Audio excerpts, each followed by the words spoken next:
here is big, and it's closer than you think. It's not a tournament. It's what you don't see on TV. The cash is real. The stakes are high. They bet big. They win big. They lose big. High stakes live action poker. Live at the bike. Watch it live on the web or play it if you dare at the Bicycle Casino right here in Los Angeles. Hello, everyone, and welcome to Live at the Bike, brought to you by the Bicycle Casino in Los Angeles, California, the first and only webcast of real action cash game poker. My name is Bart Hansen, and I'm joined by the Tuckster, Friar Tuck, whatever you want to call him, Dave Tuckman. And tonight we're doing a $500 unrestricted buy-in game.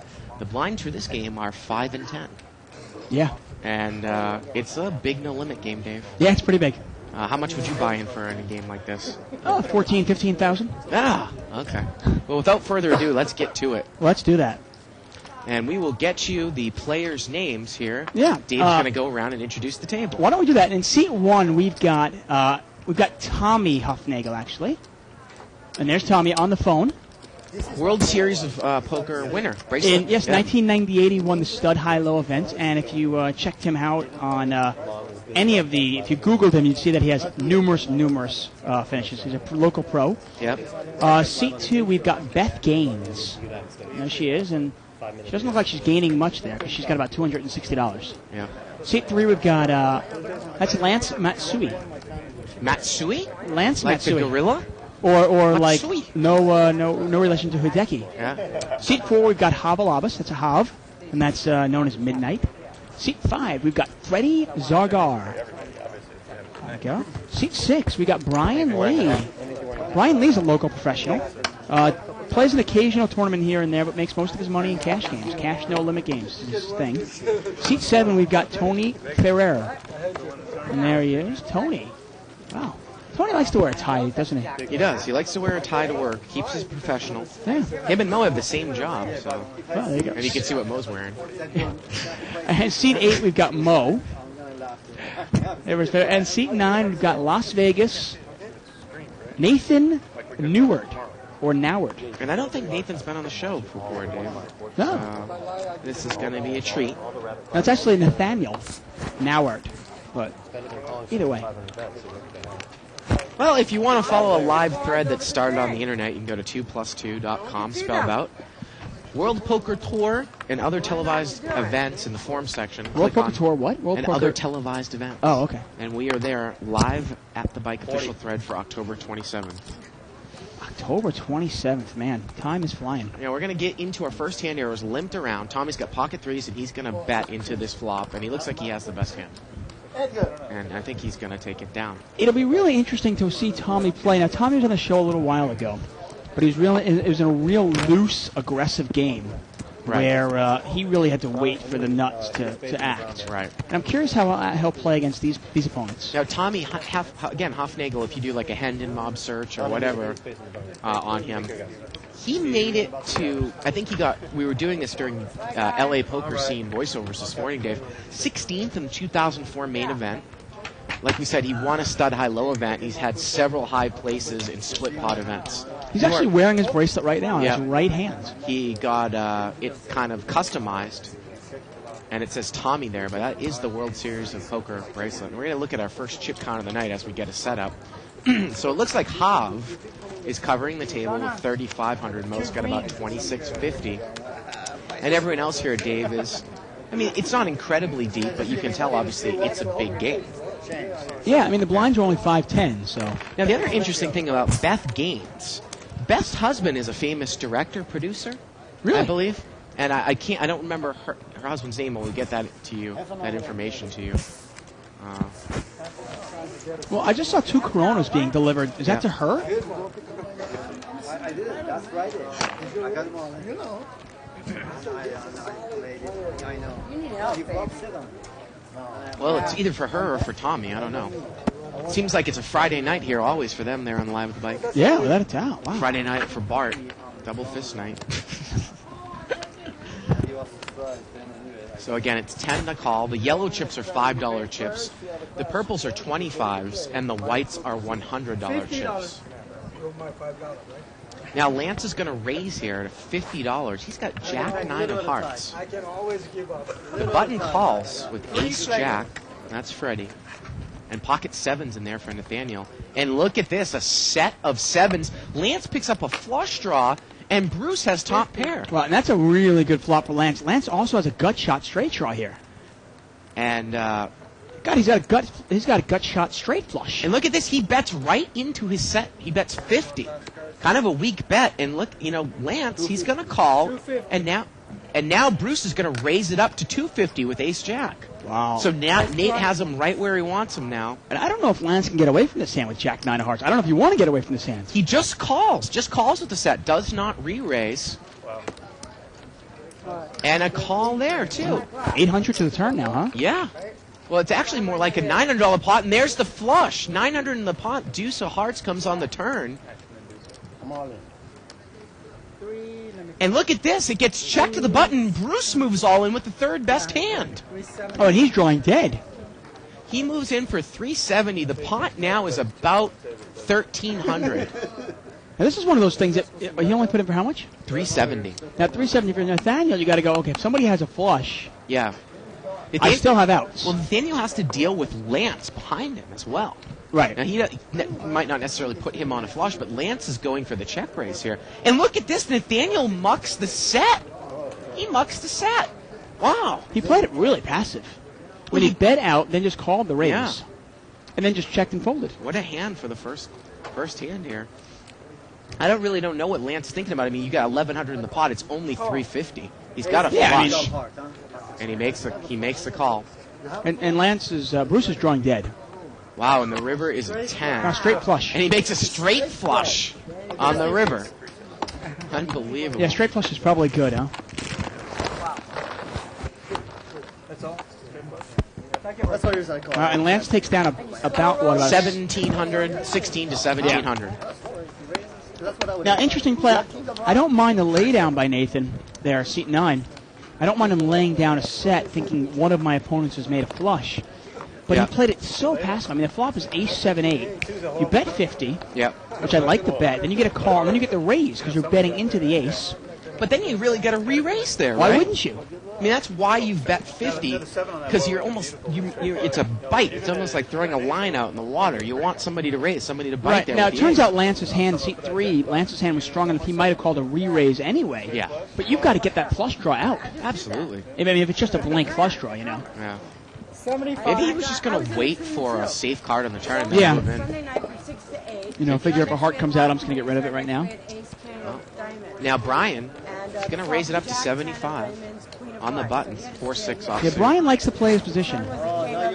Now, you talk about Brian. You're a pretty big fan of Brian's play, right? No Limit. Okay, he's been running terrible, though, so I have to see. I'm curious tonight if he's running bad or he's playing bad. Yeah. Because some people will say, God, I'm running so bad I haven't won in the last 3 weeks. And you got to kind of look about, is it because I'm playing bad? Or is it just, bad luck? I actually talk about that in my latest installment of Under the Gun, which you can read on liveatthebike.com. www.liveatthebike.com. Check it out. You can also sign up for the archives there. Click on the archived banner, and you can see all of the saved action. I actually just picked up a subscription for my sister for Christmas. Well, it's a great Christmas present. Yeah, If really you're thinking fabulous. of a Christmas present Stocking for a loved stuffer? one, it's a great stocking It stuffer. really is. You got a $50 raise here by Beth. Pocket fives. Looks like she's going to take it down here. Pretty passive table so far, huh? And again, we'll get that information. I think her husband is a famous director and producer, but I'm not exactly sure who it is. Now, Dave, you can, again, obviously you can follow a thread started on the internet by going to 2plus2.com, spelled out. Click on forums, World Poker Tour, and other televised tournaments, and click on the official Live at the Bike thread for October 27th. Dave, you can also email us at live@thebike.com. We have an interesting email that came in right after the show ended last night that we're going to read on here, on the air. Very interesting. Okay. Seat 3 now, Lance is actually going to raise it up with 5-4 suited, 5-4 of hearts. He's going to make it 40 to go. And Hav at seat 4 is going to call the raise with 8-9 of clubs. And Mo's going to call on the button with 5-6 offsuit. Tommy gets rid of his hand there, and I believe Nathaniel's out as well. So it's three-handed, about $130 to the flop. Ace, queen, jack, couple clubs. Hav has a flush draw. Well, if Lance continues with the betting, he should be able to take this down. Oh, he's going to shut down, and now Mo, in position, is going to bet. He bets 110 into about a $150 pot. See, he's not scared of the check raise. He just bets it. See where he's at. Now, the problem is, now, if Hav calls him with the flush draw, Mo almost, I mean, he almost has to shut down unless he thinks that Hav is specifically on the flush draw, right.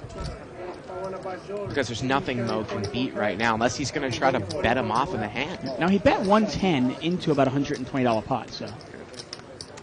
And Hav looks like he's going to check raise. And I like this play. And he does. I'm a big fan of Hav's play. The more I watch him, the more I like it.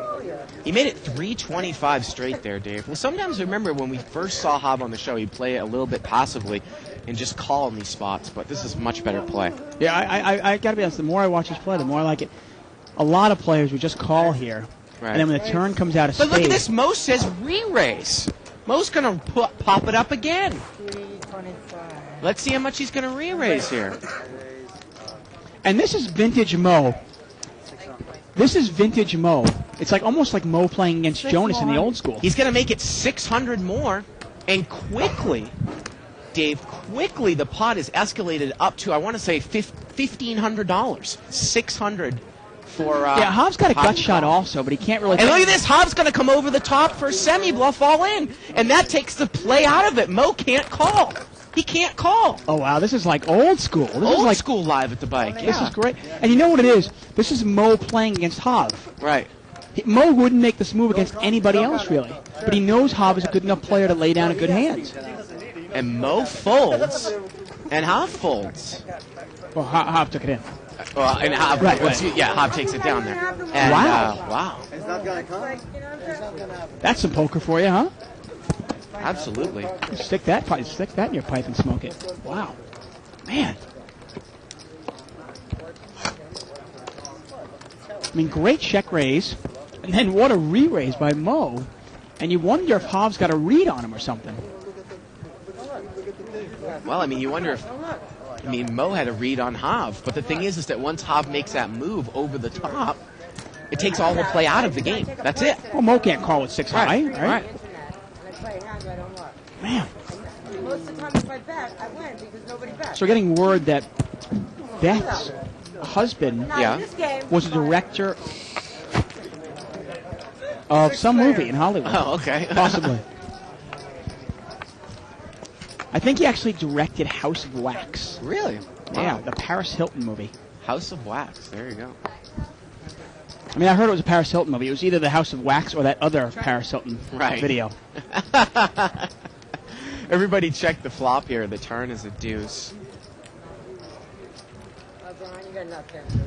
And Dave, it doesn't look like anyone... Well, Beth actually has a pair of 4s. 85. And Brian's going to bet here. He has nothing. He has no draw. The big blind special. He just has an overcard here to the board. No, I had a big And he's going to take it down. Yeah. Well, everybody checks, and it's a relatively passive table, Right. except for that last hand, so it takes advantage of it. Yeah, Man, that last hand, it's really interesting. I don't need to see it. it was. I mean, that was kind of like the hand that we were actually doing voiceover work, Shirley and I, this morning before you came in. The hand Vic versus Jonas from a couple weeks ago, deuce 5 against 3-5. Raise, re-raise, limp re-raise pre-flop, just outplaying each I other. hung out with you guys all Nothing. night. I'm going to watch it again. You don't watch the tape first. I mean, I was talking to Mo recently about his play. I said, God, I used to see more plays like that from you, way in the, 3, 4, 5 months ago. And he said, well, when you're playing with players like Jesus and Ed, and it's hard to really make plays like that. Yeah. But if you're playing against somebody who knows what you're doing and is making, who knows how to play poker, like a player like Hav, you can make a play like that. And I think that Brian brought this one in for a raise here. And Tommy just smooth called with pocket aces here on the button. $105 raise. And he spiked a set of aces. And check here. Tommy's going to play it slow. The turn is a 10. Brian brought this one in for a raise. He checks again. And Tommy checks once again, Dave. And the river is a jack. So Tommy playing a trap game.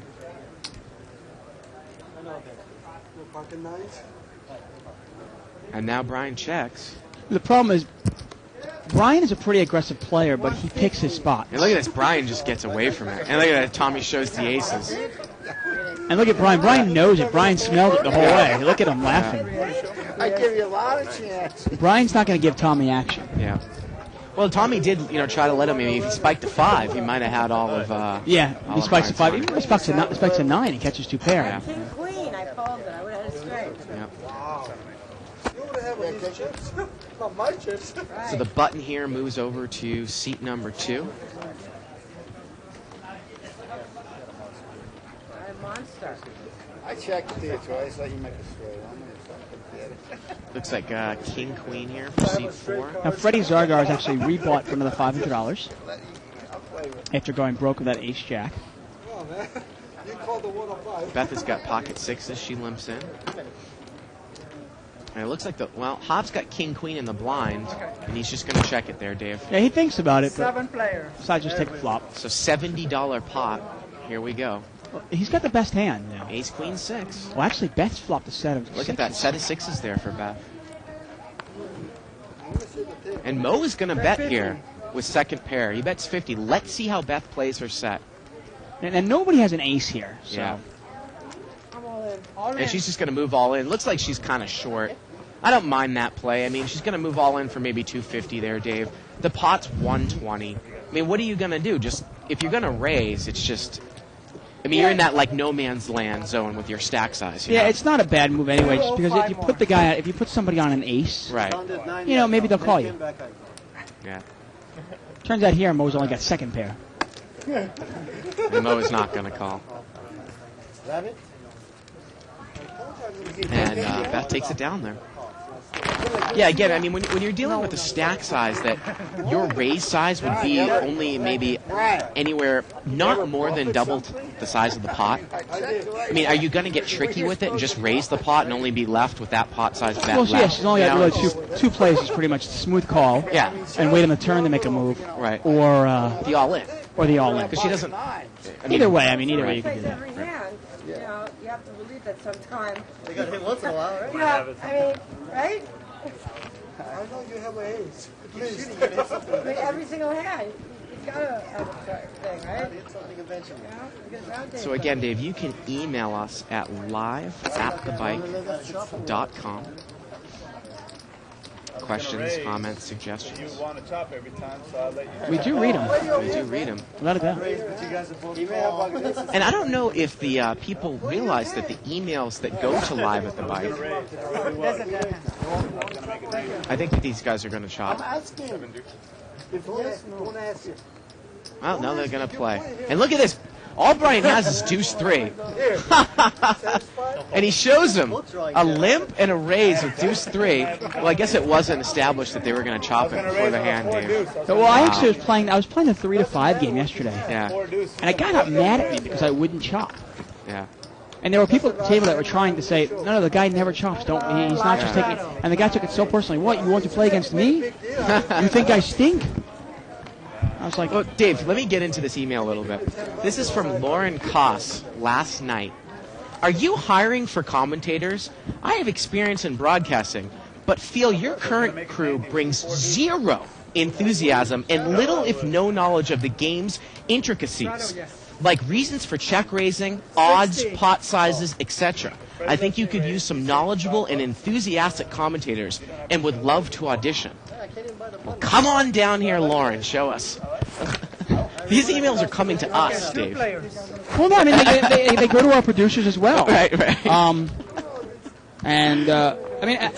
didn't want to tell you, Bart, but I've been talking to some of the producers, and they've been questioning your knowledge and your enthusiasm. They want more Bartgasms, okay? More excitement, more screams. Because if you can't bring it, there are people out there that will. Yeah. Now, actually, seat 3 there had raised, and he made a continuation bet, and he took it down. No one had anything. But what gall? I don't know if that was a lady or a guy, but hey, we'll read the negative ones as well as the positive ones. Yeah, no, without a doubt. You know, it's interesting. Zero enthusiasm. Zero. None. Yeah. Nil. Right. Zippo.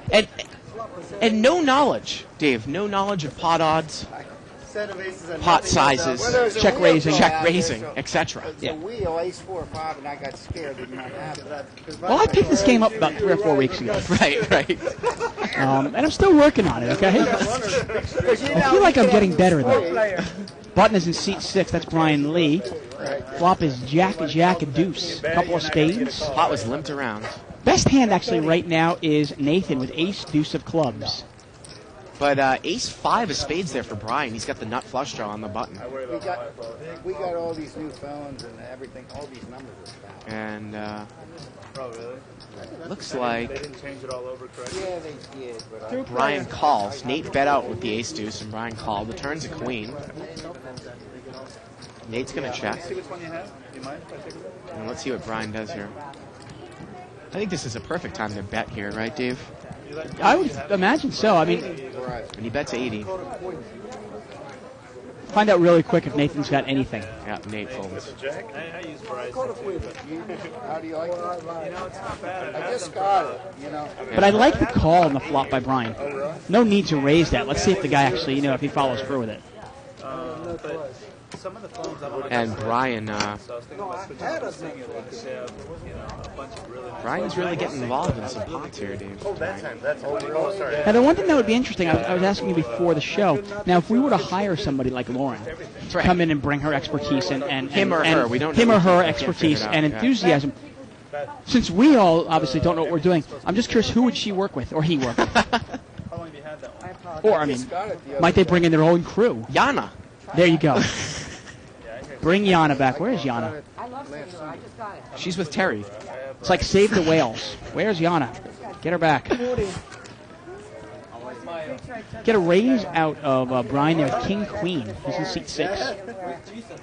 Oh, Jesus, tomorrow. And he made it 40. He's actually got $40. Nate is going to call with 6-10 of diamonds. Tell me why. All right, good. That's right. Thank you. 3 players. So $130 flop here. Yeah, Bruce is in there too, and he picks up the nut flush Now draw. this is interesting. Everybody's got a little piece of it. Nathan's got a pair of 10s. Brian's got an open-ended straight draw, and Bruce has got the nut flush draw. The pot is $120. That worked. That number. See. Let's see how it's played. Brian has the king of hearts in his hand, and he's going to bet. 225. He bets Wow. 225. Dave, that's an oversized bet. Huge oversize. And it looks like seat 5 is going to call. I think he's only 500 behind there, Dave. So he's going to put himself in a tough spot. Why not just move all in? He only has 125 left. Yeah, I don't understand the play there. Turns the 9, and there's the straight for Brian. And Ah, an now all it's- in and a call. I was going to say Brian needs... Oh, and the heart comes on the river. See, that's the problem, Bart. You have no enthusiasm. Jesus. You know what I'm saying? They can mislead. You know what I'm And Brian Breathe loses. some life into the show. And that's about a $12 or $1,300 pot there. And it was interesting. I mean, I think Brian bet a little too much in the flop there. Kind of painted himself in a corner where he couldn't get away from it. Well, I Not mean, that he'd want to, but I'm saying, yeah. let's say we obviously the turn and the river change things, but on the flop, all he's got is king high. Yeah. He bets so much, he's only going to get called by a hand that. I just don't understand the play by Bruce. Why don't you just push in on the flop? I mean, what are you going to really do? You're going to commit yourself to the hand. It's either pretty much a push in or a fold. I mean, what if the guy had absolutely nothing and he actually could fold? Say he only had ace rack and he didn't hit anything, so he wasn't going to call with one overcard. I mean, there's a tiny chance that he might fold. Yeah. But you're going to get in there anyways. Well, why not bet right into him then? Yeah, that's Hope it. he missed the flop and you Yeah. take it away. Right. Not even give the guy odds because of the dead money. It's like welcome to commerce. 35 total. I was in a pod. We got a $35 raise here by Brian. Jack Deuce. He's playing any 2, Dave. Nate calls. Look at that. Tommy quickly mucks ace rag suited in early position. I raised before the flop, he called. Uh-oh. Queen, queen 6. Nate's got trips. And he checks it. Brian checks right behind him. Turns at 10. Yeah, then afterwards he turns over absolutely nothing. He goes, sometimes before the flop even comes out, I'll decide how much I'm going to put into And he's going to check it again. He checks it twice, and now Brian bets. I see the difference here. Brian is playing the player here. First Tommy, he didn't want to trap himself, but he's going to get trapped here by Nathan. I raised before the flop. Well, it's a $125 bet, 500. I re-raised. and Nathaniel has announced raise, and we'll see how much it is. Raise one. He raises at the minimum, Dave. Makes it 125 more. I like the play. No need to raise it to 300 or 400. The guy's got a queen. He's got a queen. You know? He called me before the flop, $500. Now in this case, Brian does not have diamonds, doesn't have Jack 9 or King Jack. He's got nothing. Yep. So he throws it away. And then they flop a 3. Well, I'm getting a read that the player I was playing against wasn't mad because I wouldn't shop. He was mad because I am snooty. I've never been accused of being snooty before. Wow. It must be my British side, you know? Wow. That post comes from Bicycles Biatch Wow. on 2+2. Kind of a new poster here. Yeah, he or she has posted a couple of times recently in the last few days. Okay, cool. Well, it's nice to have a new Same players. new person on. It's not a bad hand. No. Pocket 9s for Brian, pocket 8s for Nathaniel. Well, these two are just going at it, huh? Next time you raise my big blind, I'm going all in. Ace, 3, 10. Brian checks. Now now Nathan's got position on this guy. Turns a 7. Hi guys. 50. Brian checks again. Brian looks so And Nathaniel bets, and Brian calls. And the river's a king. And it just goes check, check here, Dave. I don't know how much Nate bet on the turn, but apparently it wasn't much because Brian did call. Yeah, well, It's only $50. You know, if Nathan wants to take that pot away, he's going to have to bet on the flop. If he bets on the flop, I think Brian might have thrown it away. Well, you could kind of see that Brian was not happy. It didn't look like with the flop. Well, there's 2 overcards. The ace is the ultimate scare card. 10 also can be. You know, a lot of people like to play 10s. Nobody wants to pay for my dinner? Are you going to play? What do you pay? Okay. You're going to play ace 7, right? You're up there. I said, which one of you good-looking guys wants to pay for my dinner? paying. And nobody said anything. Because Okay. everybody want to pay it because The thing is, I'm not good look. Do I detect a hint of New York accent there in I paid. Beth Gaines' voice? Might be, just a tiny bit. Yeah. Just like you, Tuckman. Yeah. Hint of New York. I want to know which one's lying. Who's lying? Into New York. And look at this. Brian's going to raise the pot again, Dave. Almost, I've got to say, over 75% of the pots he's raised. Queen 9 off suit. Well, he's playing the, you know, we've seen him in the bigger games sometimes, and this is a big game, but we see him in bigger games that are a little more crazy, where he really plays it pretty tight. And this game, he's trying to run the table over. Lance is in there with King Jack of Hearts. Bruce mucked a suited connector, 8-9, and the flop comes 9-8-3, and Brian's got top pair. What about all my money I gave you? What's that all about? Yeah, Lance has got nothing here. Pot's about 150, I want to say. All in. Lance checked, and Brian has moved all in. We can't. I think he only's got about $300-400. Okay. I thought I was playing for my 1,000 again. I'm glad that Brian is playing this way in the game because this could be rather boring if it wasn't coming in into many pots here. I don't know. I was going to say, Brian he's like I said, he's been running bad lately, and maybe he's playing it like this. Maybe he's playing it a little too aggressive, trying to outplay his opponents rather than, you know, play a sound game of poker. Man, what a day. What a start of the day. First we come in here, we get an email telling us we have zero enthusiasm, trying to take our jobs. Now I get some guy telling me I'm snooty. Jeez. God. The price of fame. Your 100s, they weren't lucky, so I had to 60 do it another way. See what? I'll ask him. Should I call you? Thank you. Okay. So, So what you got to ask? You got to say, Mo, how much do I have to raise for you to fold? We got a limp here by seat 4. 300? That's all you got to ask. We are having a discussion about, not necessarily about you, but about somebody else. And seat 8 has raised to 60, and Brian calls. So heads up ace 10 against ace 3. you want some of my pizza? She wants some pizza?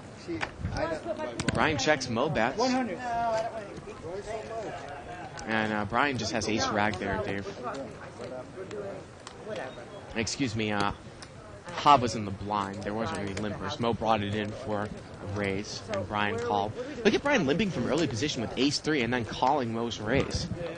Yeah, I mean, if he's going to play like that, obviously he's running bad for a reason. Yeah. They can listen to you.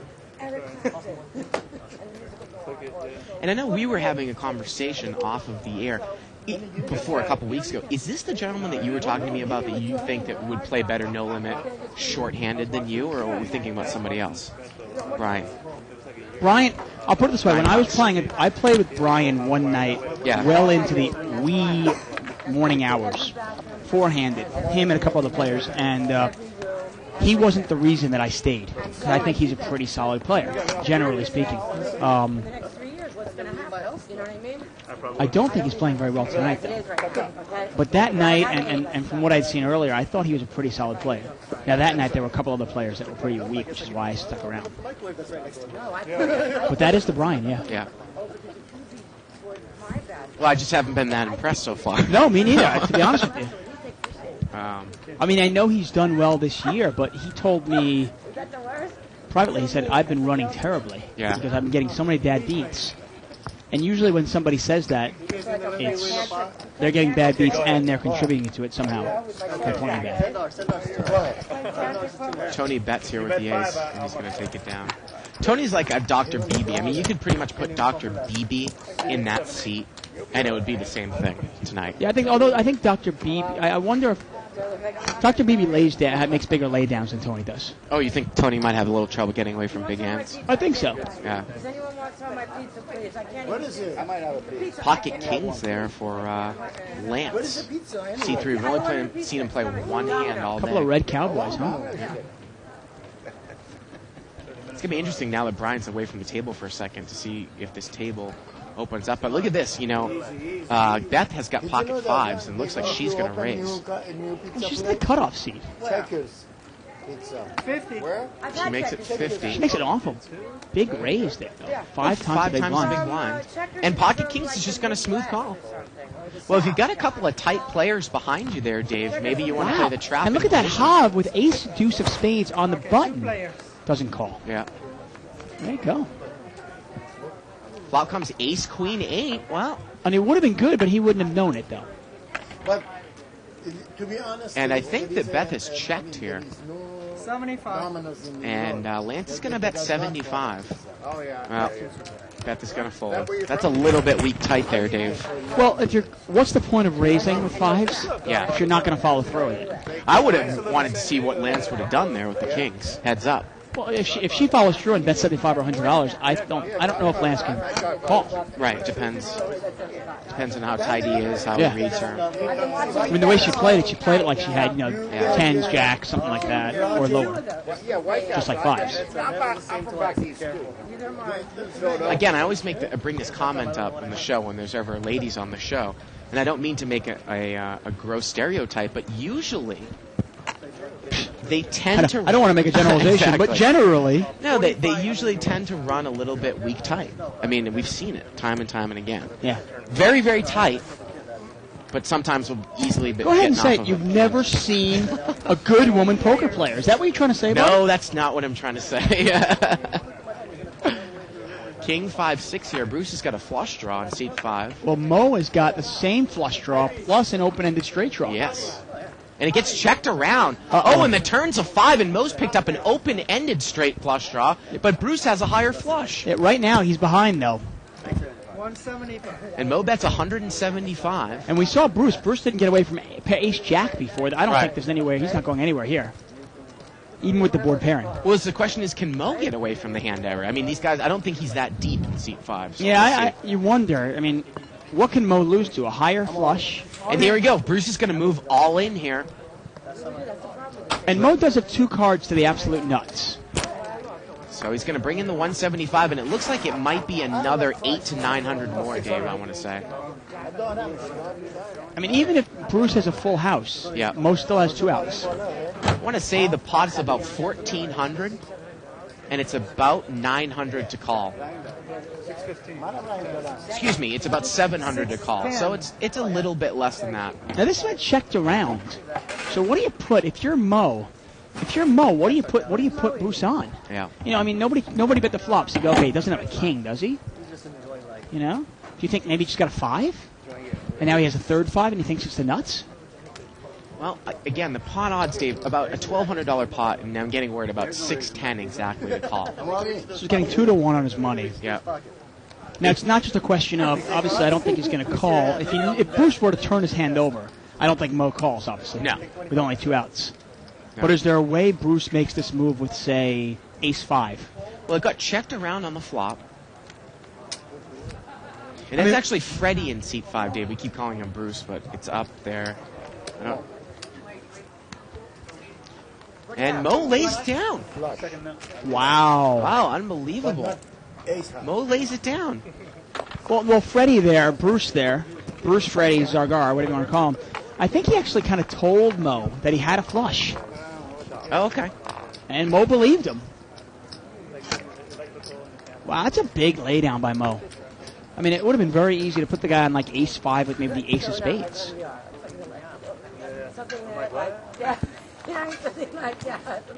So again, it's Freddie there in seat 5. We apologize. Yeah, we here at Live at the Bike, we'll call you whatever we want to call you. There you go. Once again, we are Live at the Bike. I'm David Tuckman here with Bart Hansen. We're playing No Limit Hold'em. Blinds are 5 and 10. It's an unrestricted buy-in game, but minimum buy-in is 500. And Lance is going to bring this one in for 60. He's got pocket jacks. Brian's going to call with king jack offsuit here, Dave. Yeah, I mean, he's, to be honest with you, he's looking for action. I think he's falling into the trap that I'll talk about in a second. But $130 pot, and a jack comes off, the case jack. Well, Lance has hit his side. now the ace is going to save Brian. That ace of spades might actually save Brian. 100. Well, Lance bets 100 here. 100 into about $150 pot. So. They're up by 13 after 20. Wow. I mean, if that came out like Jack 6 deuce, Brian's dead. I have one left at home. This is an exciting thing. Brian's still thinking about it here. My baby a little younger, but I mean, Brian would be drawing to running spades here, right? Or running kings. Yeah, some sort of runner thing. Yeah. He makes the call. Yeah, he can also get runner straight. He makes the call there, Dave. Uh-oh, the turn's a spade. So is Brian going to stick around even further? The pot is now $350. And Lance Now, bets Brian again. is just he is making one bad call after another bad call here. The bet now is $250. So the pot is $600, $250 to call. What is he doing, though? I mean, he's almost convincing himself to call. I mean, you got King Jack. Maybe I should go. Not even, I mean, he's got the Jack of spades. I've been there. I'm going to visit. They had a tourney there too. Oh, man. And he makes the call. $850 pot He needs a now. spade. And the river's a 4. And wow, did Jacks check here? I think 3 Jacks checked. And Brian checks right behind him. What do you think about that check there at the end? Was he trying to induce a bluff? Was he scared of the 4? Yeah, you wonder why. I mean, you can make the argument that he should have bet there easily, thinking that, okay, what is Brian calling me with? I can't put a Brian calling me on a jack, right? And he called me on a turn instead of raised me. He almost played it like he had a weak ace. I would think you'd want a value bet there on the river. Yeah, you'd almost want to, I think. Yeah. I'm really surprised he didn't bet there. You know, unless he thinks Brian's got the flush. But what's he going to, if the guy, I mean, Brian only has a couple $100 more. Right. If you check to Brian and he has the flush, he's going to bet, and you're going to have to call him anyway. Yeah. So, No, card room. you know, when the guy has the flush, you're going to lose, and when he has the ace, you're giving it up. So it doesn't make much sense. You might as well bet it. 60. I'm not real crazy about that. 50 more. I see some little guy jumping across the table at somebody. I mean, everybody's so loose around here. They cleared a conversation. Everybody's uptight. You know what I'm saying? We got a $50 raise here by Mo with King Jack, and he's going to take it down. You just get the feeling, especially at this level, and even in the smaller game. I think even more so at this level, because in the smaller games, Dave, Mo tends to mess around. But in this game, it is serious money. And I just think that Mo outclasses a lot of the players, that people are almost fearful of him. Well, Hobb wasn't scared of him. Well, yeah. You know. But for the most part. No, for the most part, without Yeah. it, definitely. Yeah. That one hand, that was an amazing play by Hobb. Yeah. And it was a great semi-bluff by him. I mean, he actually had the best hand with 9 high. But, Right. man, wow. Four-way action. Hey, I'm getting word here that Jive Dadson, he doesn't care who else is it. He wants anybody else but us. Queen 6-5 here on the flop. Got a $30 bet here by Tommy. He's got an open-ended straight draw. And Beth has top pair. What is she going to do? She's going to raise. Pretty straightforward there, Dave. She makes it 130, so it's 100 more. Everyone else is folded. Now, what is Tommy going to do here? The problem is she has no money. There's no implied odds here.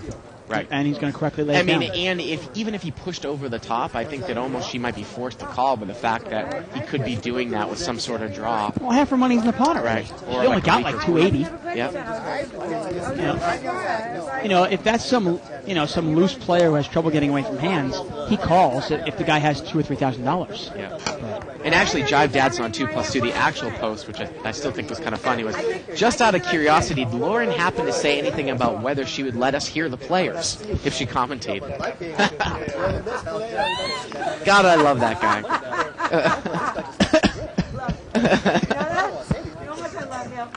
I do. You're not nice to me. I do. I really love you. My friend. Take from these, not from here. She's already sick. I'm not going to say anything, you know. Take from this side, make it get my side. Limp. Four-way action. And I actually want to ask you a question about that hand after this hand, of the Hobb and Mo hand. Ace, Okay. Queen, Deuce here, all hearts. Nathan's got an ace, but no heart. I like this song. I look good now. You say I look bad. Oh, what do we do with the halftime? And Rose has come. Yep, here. Rose is Tommy's wife, right? Tommy's wife. Yeah. Tommy's wife. Sitting behind him, faithfully. Nathaniel does not bet the ace in position there, Dave. Wow. Jack peels off on the turn. Man. Now, there are times I get tricky with an ace, if it's kind of a non-threatening board. But how do you give up a free card there? Yeah. And now, Brian bets with nothing. 140. And the people, he's all in for 140. Now, everyone else is folding out of turn behind Nathaniel. Yeah, that's so a really- he knows that he's the only one that's going to have to deal with it. Yeah, and that's a really And he makes the call, Dave. terrible etiquette there. Definitely gave him some information. didn't Oh, it? without it, Yeah. if there's 3 more people to act, it's hard for him to make that move. And Brian is drawing dead, right? Yes. Maybe Deuce on the river. 3.5. Yeah. Ace is good. What would you make? What I was asking you about, and actually Barry Greenstein brought this Brian is up. playing like an ass. What is Yeah. he doing? Anyway, go ahead. I'm sorry. What I was going to ask you about, and actually Barry Greenstein brought this up one time, was can you make that move against Mo because you know that he will run it multiple times and you're going to reduce your variance? I mean, we see Mo is always a huge proponent of doing that. He runs it multiple times. If Hav knows that Mo calls him, he still knows that they're going to run it 3 times, which is the Well, reason that- why Barry Greenstein said, I don't do it because I want people to fear me. Yeah, Jonas said the same thing. Yeah. He said people are more apt to make moves on me or call me with big draws, even though it's the same odds, Right. but it reduces the variance. And they, like, I love what Barry Greenstein said. He goes, I want people to be scared. Right. That their entire stack, they might lose their entire stack every single time they go up heads up with me. Yeah. I don't like the good cards. Yeah, we share our cards. That's new game. Poker share. Hold them, share your card. Poker. 50. And we get a raise here to 50 by Mo. And Nathaniel calls with the suited ace. Mo brought it in with king 10, and Hod's going to come in with pocket deuces. So it's a $150 pot 3 ways. How about some sort of like ace Ace deuce something. Yeah. Ace 9 queen. Now Well- let's see how Mo plays it. So Well, Nathan's got two flop- pair. Yep, top and bottom. Mo bets. That's 100. He's got a gut shot. He raises the minimum. He likes raising the minimum here. And Mo calls. Wow. Well, he's got a gut shot. If the jack comes off, he might break this kid. $550 pot. Turn is a 4. Looks like Mo has checked. Wow, and Nathaniel bets 200 into a $550 pot, and Mo folds. You have more personality. A little bit small there, huh? Yeah, I mean, obviously, Mo had only a gut shot there, so only a jack. So even that bet, he didn't have the odds to go for it. Right, But if Mo had clubs, the kid was almost pricing him in. right. So we got married. Get a little post here from the Bicycle Biatch again, talking about Ernie. Ernie, I want to say his name's Scherer. Sure. Yeah, who actually won. He did really well in the Bellagio tournament, and we were updating at the moment. Yeah. So we're going to take a look at another chip count. Hobb has got 4,000. So, Dave, he's well up in the lead when he won that big pot against Mo. Tommy in about 2,400. And Beth is kind of creeping up there by about $100 since the beginning of the show. Yeah. And, boy, seat 4, he's just all over the place tonight. Excuse me, seat 6, Brian Lee there. We have a raise here by Beth. She's going to make it 50 with the Jack 9 off suit. And the button calls with King Queen. No, if he did, I was going to call it. It doesn't matter. Now, one thing that's interesting, I want to talk about Brian's play because I actually addressed this in my latest blog on Under the Gun. Exactly. We're going to see 4-way action, $200 pot. Beth is the raiser. King, 3 deuce, so Lance has top pair. Now, if you're Tommy, I believe he is checked. Yeah, it's only one overcard. The overcard. problem is with 4 people out there, King is kind of a Right. often played hand card. And there you go, Dave. I mean, Beth checks again. We haven't seen her make a continuation bet yet tonight when she raised pre-flop when she missed the flop. Now, she might be betting. Now, she's raising pre-flop. The problem is that Lance keeps calling her, and Lance has position on her. Yeah. Now, if Lance were to fold and she were to last to act, maybe she would, Yeah. she'd be betting out also. I have one pair. No, you got the button. Well, she asks, what do you have? You've got the button. And Lance doesn't show. The funny thing also about the advantage of being a woman at the table, and we saw actually Mimi Tran pull it off when she was playing here in a big limit game, is that you can kind of flirt with the guy and get him to either show your cards or evaluate whether you have the best hand or not, because sometimes they'll just tell you. And they'll be honest with you. Especially if you're a cute girl. We saw that with Shirley. Right. I mean, people were just laying down hands without even Shirley even showing hands. I mean, I don't understand it. Well, no, but I mean, also working like you kind of butter the guys up, get them to show your cards. Oh, that doesn't Figure work if for you're you? beat. You can't bat your eyes at them. Get them to Every show time I bat my eyes at you, Dave, you show me your cards all the time at the table. It's one of the scariest statements I've ever heard. Ernie Scherer, he's been on the show before. Unfortunately for him, I think he finished right off of the final table television. I think he finished 7th in that event. We're not sure what we want. We have 2 entrees. And they keep going. And the skinny 4-way action. Now, 6-6-3. Turns a 3. Freddie is filled up here. He bets 30. 70, actually. We couldn't see the purple chips. No one really has anything here, Dave. Oh, he's got an ace, but he's going to lay it down.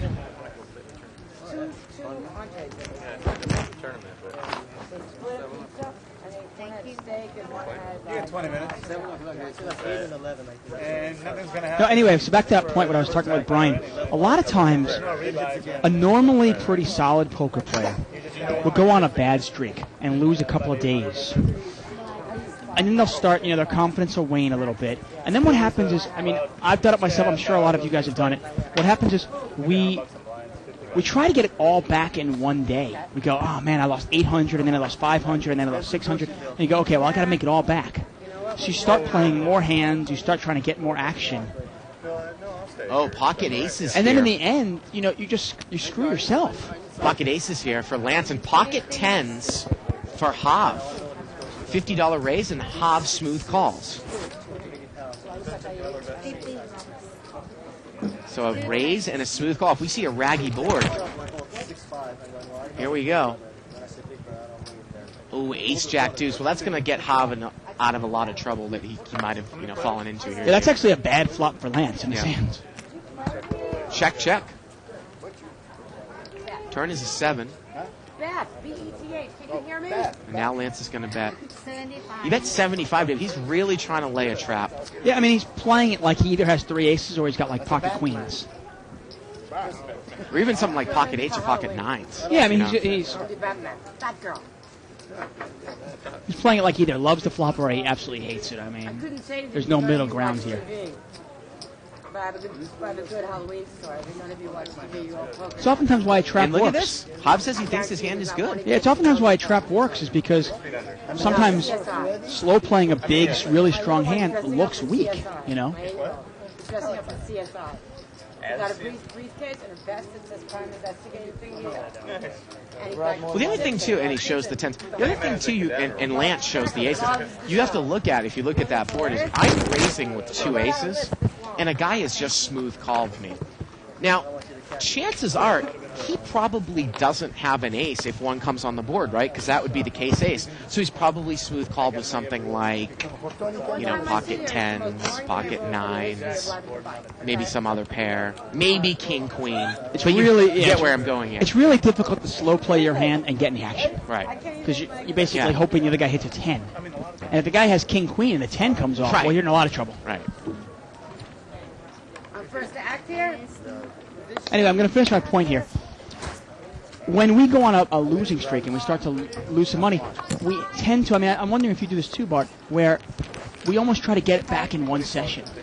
And instead of playing solid poker, which we usually do, we start playing too many hands, trying to get more action to, almost make back our money. The pot was limped around here. I see Brian doing that because he used to be a solid player, but obviously not How tonight. do you know the president of Thailand? And look at this. Pot was limped around. Nate and Hob both have top pair, and Mo is called with second pair. And the turn's a 10, and Mo has hit 2 pair. How do you know him? No one has a heart. $30 bet here by Nate. Let's see what Hob does here. Hob's going to get away from it. He's got Mo to deal with after him. He doesn't like 9-3 there. The president of Thailand. And Mo's going to raise. The president of Indonesia, the guy on the ground. 200. He makes it 200 to go here. Pretty big raise. Raising over the size of the pot. And that's a scary board. Yeah. But it's scary for Mo. And excuse me, Nathaniel's got 2 pair there, Dave. I missed it. He was betting out on the flop, and he makes another nice lay down there. He had 2 pair in the flop. He bet out on the turn. Mo spiked a higher 2 pair, and he mucked it. There you go. Because it's obvious that it's government. When he gets out of jail or dead or whatever. So we're trying to speculate here who this person, Bicycle Biatch, is, Dave. Because it seems like he or she has some inside information. Inside information Yeah. into The bike. Into the us. I think we think we know who they are. Well, you're It is. speculating, and possibly Thank you. a good guess. Fly, please. Hey, yeah. No. Take it out, not that Fly, one. please. No. You don't want me, I'm too old. I'm an old lady. Don't hold. You're big fly. Butt is in seat 9. Come on.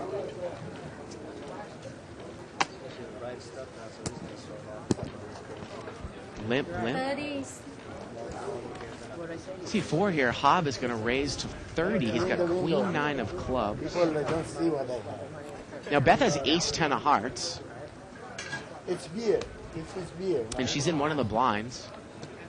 It's a little bit bad because it's Okay. I'm going to raise. And she's going to raise it, Dave. She's going to gonna sing raise. also. Made it 30? Yeah. 30? Yeah. Going to make it. 90. Yeah. I'll make it 90. Good for you. Can I think? I think somebody called out the raise amount they wanted, and she raised it 90. Jack. Can't call for 90. Is she in the blinds? Yeah, she's in the 90, right? big blind. Lance had limped under the gun. That's gonna be 100 total. Okay, 90. 90, 100. Yeah, King Jack offsuit looks pretty bad right now. Yeah. And Hob doesn't like his Queen 9 of clubs, I bet. Now, one of the other things, too, that you might consider here, if Beth was really deep, could Hob actually make this call in position against Beth? Because, again, she's played it pretty tight weak all night. Use your position. It's almost like if Beth misses the flop, she's going to check, and I can bet and take it away from her. But Beth only has 200 left, so Yeah. is it worth it? So, yeah, that's You know, exactly. I mean, that's the issue. You're going to put in 90 to win maybe, an additional 200. The implied odds just aren't there. You don't even know if your queen is good. You might be dominated. The guy, you might be up against ace queen, pocket Well, at kings, that pocket point, with the way that queens. she plays, you're not putting in 90 to win an additional 200. You're putting 90 to win 90 because you're Right. hoping she's just going to check and fold. So your bet. Yeah, you know. Yeah, either that or you're hoping to hit your hand and get lucky. Right. When I came this morning, But it's tough. Yeah. Thank you. Pocket aces here, and it's Mo. lucky chicks. Seat 8. Mo rarely likes to get tricky with his pocket aces. He's going to raise. 45. Makes it 45. Well, again, I mean, there really isn't room to get tricky on these tables anymore if there are a lot of people who will call with inferior hands because there's so much value in raising with premium hands. Now Beth's got ace queen, and this time she decides to smooth call. Yeah. You think that maybe a little respect into Mo's raise? Well, she's out of position. It's ace queen offsuit. I mean, Well, ace 10, she just raised it to 90. well, that was when it. Yeah. I mean, I'm just wondering, almost the same exact thing. She Look at this. raises. He gets called in 4 spots or 3 spots. King 8-4 here on the flop, and Hav has got 2 pair. Oh, wow. Oh wow! Tony's also got a king, but Mo's gonna bet. and they're both pretty deep. Yeah, it got checked to Mo. He bet 150, and I bet you he's gonna hear from Hav right now. Well, you wonder. I mean, that kind of board there, king 8-4. There's not much, no draw out there. Rainbow board, The pot's 350. Let's see what Hav does. 150 to call. and the pot is about 400 already. 350. 400. And he is going to check raise to 400. So now the pot balloons to 750. 400 for Tony to call. I think that's going to save him off of his top pair. Yeah. And it's another 250 for Mo to call. Again, about a $750 pot. Now Mo's got a lot of outs here, obviously. Any 8 would give him the win.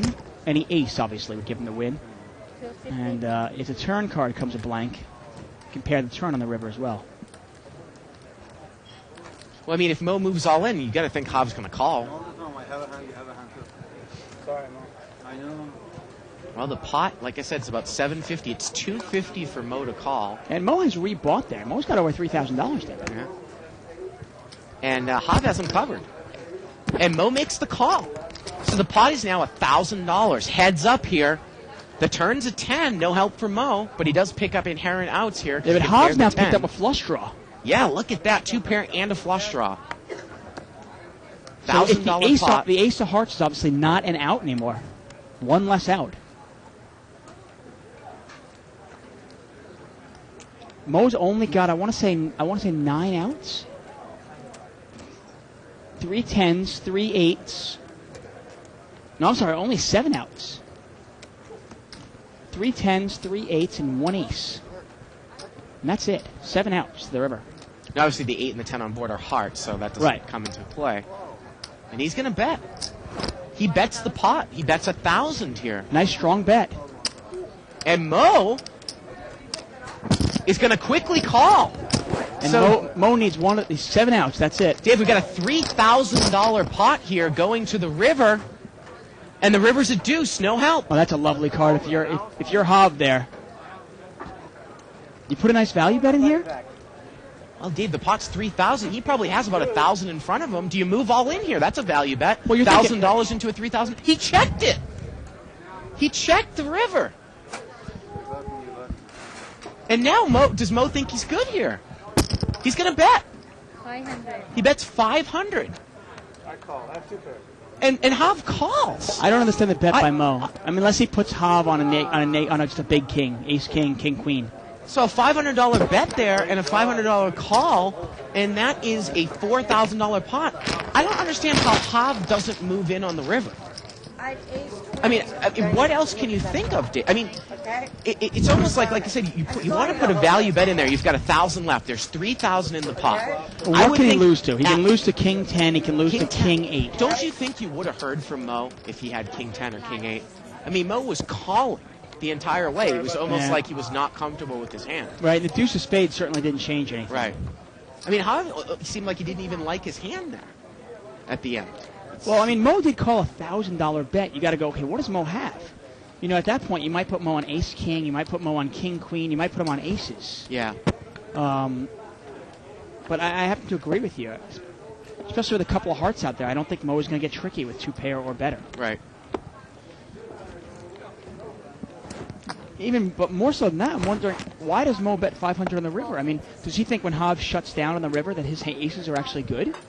Apparently he did. Yeah, I mean, I think... Apparently he did. Must have put Hav on, like, King, Queen, or Ace, King, or something like that. Wow. Well, there's just like that. A $4,000 pot goes to Hav. Yep.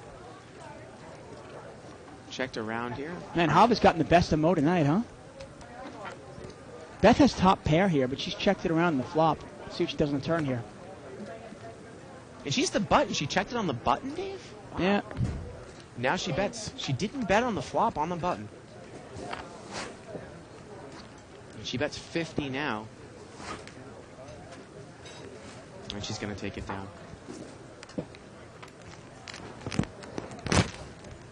Oh, what a hand.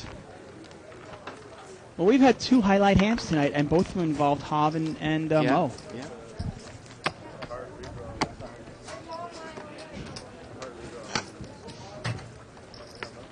Hey, look at this. Dave, we got an email from Marianne Jarvis, the Jesus fan. She says, hey, don't let that biatch's negative comments bother you. You two are the best. Yeah, I'm probably going to lose sleep over it tonight.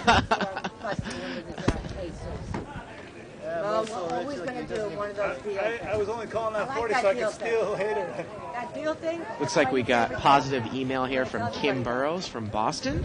Or from Chris from Boston, excuse me. I don't want to Chris, no, I'm from Boston as well. I've done the deal. David Moxness says he likes our comments. But Jason Whitmore is calling for Yana. Pot is limped There we around go. here. Hey, I like the criticism. It keeps me up on my toes, you know? Makes me work harder. Ace, King, 6 here, all spades.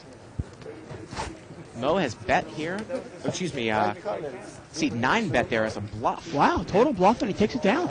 Well, again, 3 flush there with an ace and a king there. No, it's a great time to bluff. I just didn't know. I didn't know Nathan had it in him. Yeah. Brian, you want to You're drinking a lot. If you have any questions for us, feel free to email us at live@thebike.com. You could actually even send me or Bart a private message. A PM. A PM on 2+2. My name is Friar Tuck on 2+2, and you go as Bart Hansen. Wow. How'd you come up with that? I don't know.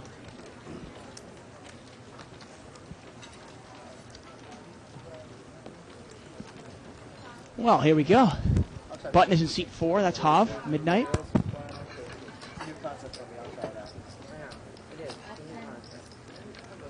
Gets limped around. Yep. 6 ways, $60 pot now to the flop. How do we do that math, Dave? 6 times 10, right? Yeah, I went to school for that. King 5-5 here. Couple diamonds. Beth has a flush draw. And Nathan has a king, Nathaniel, and he's going to bet. He bets 20. Beth calls.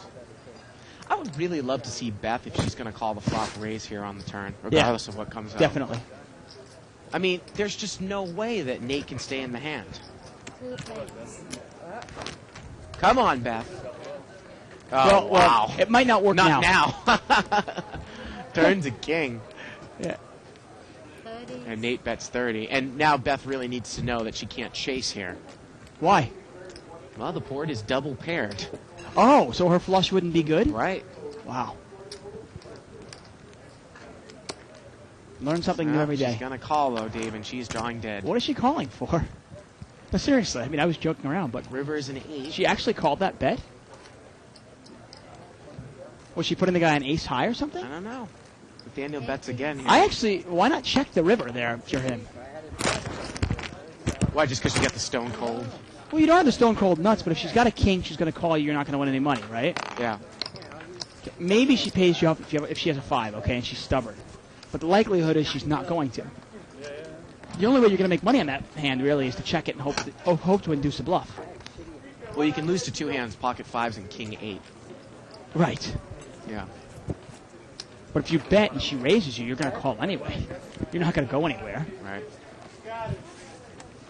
I don't know, I'm not a big fan of slow playing something, but in that case, why not check to induce a bluff? I'm getting word that my latest blog is not up.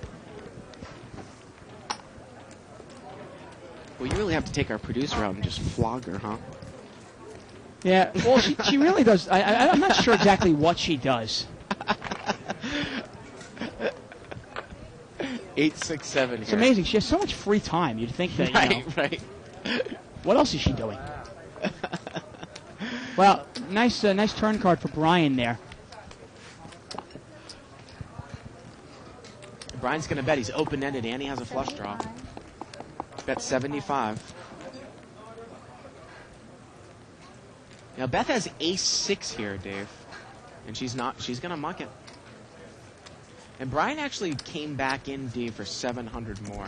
700 more, huh? He's taken some, he took a nice long walk, it looked like. See if he can get his head back into the game a little bit. Well, I like I said, he literally, we sat aside, I was eating dinner the other night, and he came over and started talking to me. He goes, Dave, I've been running so bad, I don't know what to do. So I asked him, I was like, well, what's going on? I go, you getting bad beats? He goes, yeah, man. He goes, it's like I have king, somebody has aces, I have ace-king, somebody gets ace-queen, and the flop comes out of queen. So I was like, well, sometimes you just got to ride that out. That's part of poker, But after watching this, I can safely tell him that, his playing, he's trying to do too much. He's not picking his spots. Button has moved over here to seat 6.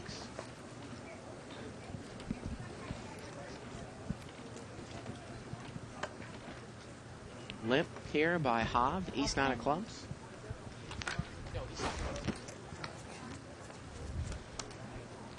And here we go, three-way action, $30 pot. Oh, Brian's got an open-ended straight draw there. Hov's got top pair, though, and top kicker. And Hav bets. 50. Pot was limped pre-flop. And I usually notice when I'm running bad or I'm playing bad more, I'm chasing more than I have the lead and I'm being chased. And once again, Brian is chasing. You going to chase spades, Brian? And Hav says, are you going to chase spades, Brian? Turns a queen. Well, it'll be interesting if Brian uses a spade as well as an out card. Right, a spade or the straight. Right. Gives him more outs. $50 bet here by Hav. And $50, that's kind of a limit bet, but I like it because it kind of keeps Brian from really being aggressive. Hav likes his hand, but I don't think he loves it. I don't drink, so. And Brian, That's the first sign right there. he raised. Yeah, well, Makes it 250. this will be interesting here. Now, I was going to say, let's see if maybe Brian is representing Jack 10. Yeah, I mean, you could represent Jack 10, or vice versa. You could be on a spade draw and represent Jack 10. Right. Here, Nice play by Brian. And Hav takes it down. Represent the spades and maybe backed into a queen. Right. Now, Brian's play work there, but I'm telling you, he's almost trying to win every single pot he's playing, which can be very dangerous.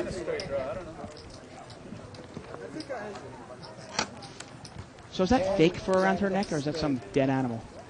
I don't know. Why, are you not a fan of fur? I'm just curious. I'm not a fan of fur. I don't really care. No, I mean, you're not against one it. of those guys that, what is it called, the PETA people? No, definitely okay. not. Oh, man. Pocket aces here for seat 9. PETA people, those ridiculous, I'm sorry, but they drive me nuts. The same people that, went to college campuses and said, don't drink milk, drink beer instead. That was their slogan for a long time. They thought it was bad. Don't drink milk because they're the poor cows. Drink beer instead. I mean, Beth has raised here, I believe, seat 2. utterly ridiculous. with 8-10 of diamonds, a call by seat 5, and Mo calls with Jack 9. Nathaniel's got aces, 100 more. and he's in the big blind, and he's going to make it 150 more. Now, what was her raise? 40? 50. 50. So, wow, this is 200 and then another $300 pot. 350, actually. Right? Well, 50, yeah, you're right, because it's actually 200 he's putting in there. Right, okay. Yeah, 350, 150 to call. Now, I actually don't mind Beth's hand. I mean, I don't want to call a raise with it, but I like Beth's hand better than Freddie's hand. I like wow. Mo's Well, hand. she's going to push. I mean, she's short, though, Dave. I Wow. mean, yeah, she makes the They call. all call. Everyone calls? Everybody. Wow. Yeah, exactly. So here we go. $800 pot. Wow, how do you like aces Flop. now? King 3-3. And Well, Freddie's going to get himself killed here. is Freddie going to get him? Yeah. And that's a great flop for aces because Freddie's queen is no good here. Look at this. He bets 200, Dave, into an $800 pot. Freddie calls. The pot is now $1,200. And here we go to the turn. And Freddie needs a king and only a king here. Queen would be no good because aces up would beat kings Right. and queens. The turn's a 3. Yeah, and Freddie's in really bad He's shape. in horrible shape. Because even if the guy had ace king now, you would. And look at this. Nathaniel checks and Freddie moves all in. And Nathaniel immediately calls. Oh, So okay. Nathaniel has him. Freddie's going to need to. What would he need to catch a king here, right? Yes. And it doesn't come. And look at that. about an Nathaniel's ace? hand improves. The aces full of 3s. And Freddie moved in for. We're getting word, was it an additional $700 more there, Dave? And when Nathaniel calls, that balloons the pot up to $2,600. Yep. An extra $1,400. 2,600. Wow. Yeah. And I was going to say, I wasn't sure what Nathaniel was doing there by checking, but I like the check. I don't think it changes anything, to be honest with you. I mean, Well, I think maybe he just figured that. I don't know. I mean, at that point. well, there's no when the guy calls Yeah. a king 3-3 board, Yeah. you go, what is the guy? What might this guy have? And then another 3 comes, you go, okay, well the guy's not going to go anywhere. The king. It's one of those unique times I dream about those hands. When you're up against aces against a guy with a board like that, and you actually have quads, can the guy ever get away from aces on that hand if you're really deep? Yeah, You know? I mean, it turned out. I mean, he had the third nut hand. I mean, any 3 obviously, or pocket kings. Right. But short of that, he had the next nut. Right. So.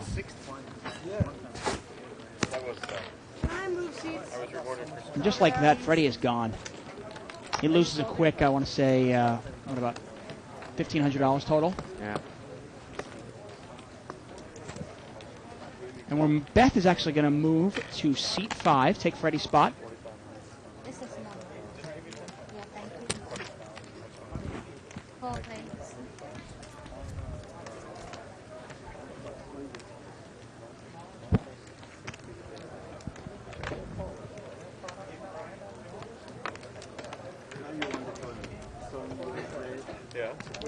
Now the flop was ace deuce 3 here. Tommy had a pair and he improves to 2 pair. Got checked around. Interesting. I mean, the one thing I'll say about Hov's play, because I do like his aggressive play, we've seen him, though, miss some value river bets the last few weeks, where he probably could have made a little more. I mean, I don't know if Mo calls him all in, but he definitely calls him for $1,000 or $1,500. With that king 4 against aces. Yeah, exactly. Well, what I'm saying is that all he had was 1,000 left. So I think that's the move at the end. Yeah, he's 1,000 into a definitely gonna $3,000 pot. Mo's not going anywhere. Yeah. Once he calls a turn bet for 1,000, he's not going to go anywhere in the river, I don't think. 70 people count $7,000. Even if it is Worst 100 price people. is 2,500. Right. Small blind, big blind, please. If you can win. You don't get you. Well, some of the people on 2+2 are saying that Mo could have possibly played the hand as if middle set, but I just think that you would have heard from Mo. Even with something as strong as a higher 2 pair, you like king 10. I just don't buy it. I mean, we've seen Mo play for hundreds of hours, Dave. Yeah, I mean, hundreds and hundreds of hours. And Mo does mix it up, but I think he makes a move. If not on the flop, he probably makes a move at least on the turn. Yeah. Especially when Hov's only got another $1,000 behind him. I mean, how could Mo have played that hand like middle set and never heard from him? Because wouldn't he think he had the best hand? I mean, Hob doesn't have pocket kings at that point, right? Yeah, And we're just going to let Hob continue except to bet Mo into does you. have position on him, so if he doesn't bet on the river, he knows that Mo knows he can make the move. Pot is limped around here. Ace, king, 10. 5 of clubs. I think Lance is the best hand here with queen 10. 5 plays. Got checked around. The turn is an 8. We give you a chance to steal, Brian. And Brian's betting with gonna- nothing. He's going to steal. So this is generally Brian's like, Mojo? yeah. Everybody bets. If everybody checks on the flop, I bet no matter what on the flop on the turn. I mean, it almost makes sense to slow play if you have a big hand versus Brian, because he's going to bet on the turn. Mo is moving to C2. And you know how I called Tony Dr. BB over there in seat 7? Have you seen him play a hand tonight? Yeah, he One played. hand. He had that king 7, the big hand between Hob and Right, Mo, and he which mucked it. which he obviously. folded. Right. I mean, it was the right fold, but You know what? Brian, of all the times that you got me, one time you can't give it to me. Live, please. I never got you. All of it. and reading this latest one from Bicycles Biatch, Bart, I saw you on the Legends of Poker Final Table commentary. You are way more cute on TV than in person. That confirms what you were thinking of who this is. Oh, really? To me, it has to be. Especially because I didn't do the commentary for the Legends of Poker Final Table. 55. Easy call. That was Denny. So if you get those two confused, Denny was the one that did the final table. Now, Denny is For one Legends. sexy man. Two And plays. we're heads up here. Deuce 5 against pocket 8s. Once again, I mean, this is Brian. I mean, Yeah. he's in the hand, and he just constantly wants to outplay somebody. He raised and Nathaniel called. Nathaniel's going to bet now. Brian Instead of checked. just mucking, he's Yeah. constantly trying to outplay players. Brian checked. Nathaniel bets. And He's Nathaniel's giving gonna up take it so down. much, though, in his hand selections that he can't make it up with his play. Now remember, Nathaniel had actually, that hand when he had 7s and or when he had 8s and Brian had 9s, he checked behind the ace about a half an hour ago, and this time he plays it differently. He bets when it gets checked to him. Hey, well, so far, I mean, Nathan's play, it's been a little passive, but he's gotten rid of a set when he was behind. Oh, yeah, that's right. He got rid of 2 pair when he was behind, Yeah. and he maximized his pocket aces. So That's hilarious. My husband would watch he's having a good night so far. My husband would watch this. Did your wife watch this? No. And you know, speaking of Denny, I think that an old friend of the 2+2 thread, Baron Vanger Toph, is on the thread. Wow. Yeah. Interesting post here by C.W. Siggy here. I assume a reverse value bet is roughly similar to a post Oak Bluff. Actually, kind of similar. Now Tommy raised here with Ace King. Look at this. Brian called with Deuce 10. And Tommy hits top pair, bet 75, and Brian calls. Once again, Brian's just trying to outplay somebody. He doesn't like his hand, obviously, but he's just Pot's about 250 here. figures maybe he can take it Wow. away. Tommy doesn't have a club. Turns a queen. I mean, but is Brian in each hand just a bluff? And Brian is going to make a move. He has to. Maybe he thinks it's bluff night, but tonight is not bluff night. And look at that. Tommy is going to get away from it immediately. Well, I mean, how can you call when Ace King of Hearts Yeah. there? Yeah. I mean, they don't see what we see with Brian here. Go ace. He has chips, so he can. Now, speaking of bluff night, actually, tomorrow night is bluff night, and check out what the winner is going to get. The winner is going to get, dun dun dun, There it is. there it is. Look at Double that. nanopod. And you know what's really cool about this one? It's actually engraved with bluff night winner. Yes, monogrammed. Monogrammed, right.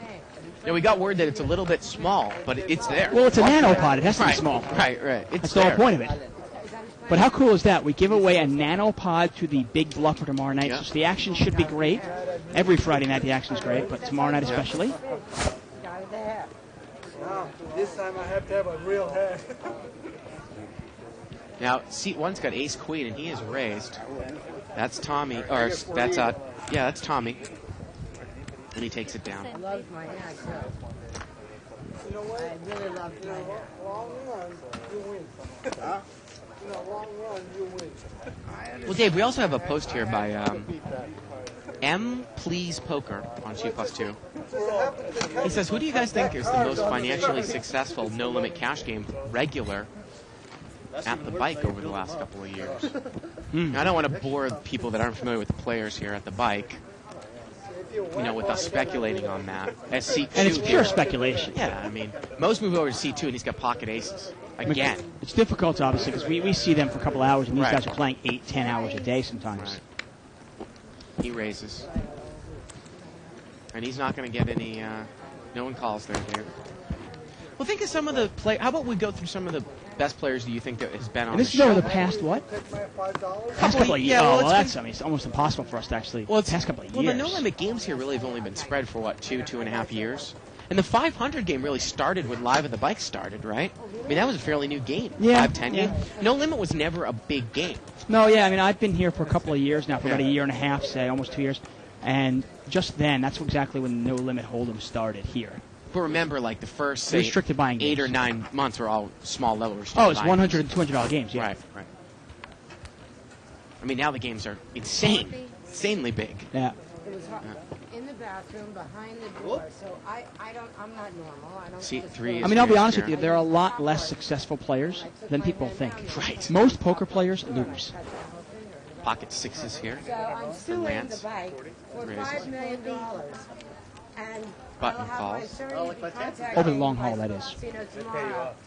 Yeah, because the chips are now infecting my finger Got while I'm three-way playing action poker. here. Queen, deuce, 5.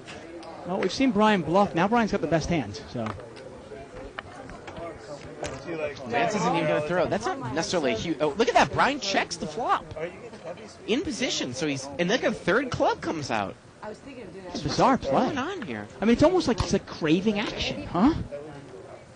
And Nathaniel bets 85 here. And now, is Brian going to raise? Was he trying to play it as a trap? But can he raise with the third club out there? Well, the difficult thing is I wouldn't believe clubs here, because you're going to tell me that he's going to check 2 clubs on the turn, on the flop, in position. I don't buy that. Well, would you buy a queen? Are you telling me that he would check the flop with a queen in position? Well, it seems like everybody seems to check check top pair on the position, so. He just calls. He certainly can't raise, though. And the river is a 9. And Brian makes 2 pair now. And Nathaniel's going to continue to bet He's here. going to have to bet more than that, I think. Yeah, 175, Dave. That's, I think, a little under the size of the pot. It's really not a big bet.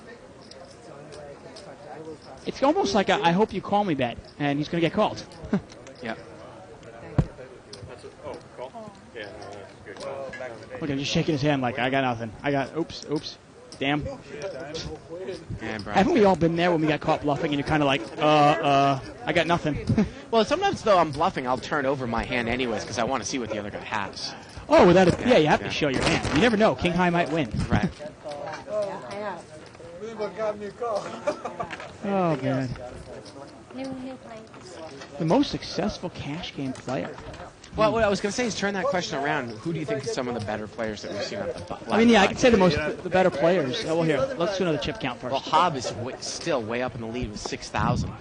Mo's down to 1,000, and he rebought for 2,000. Yeah, so he's down again. Boy, he's taken a couple of hits in the last couple times he's He's been probably on put down live. close to $3,000, $3,500. And Beth is still just sitting there with 250.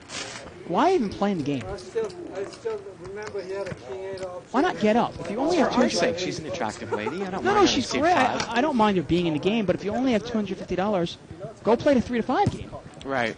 No, I see what you mean. Yeah. I mean, she only has one move. She can't even call. I mean, if somebody makes a bet, she can't really even call with, like, somebody makes a $60 raise and she has like 9-10 suited.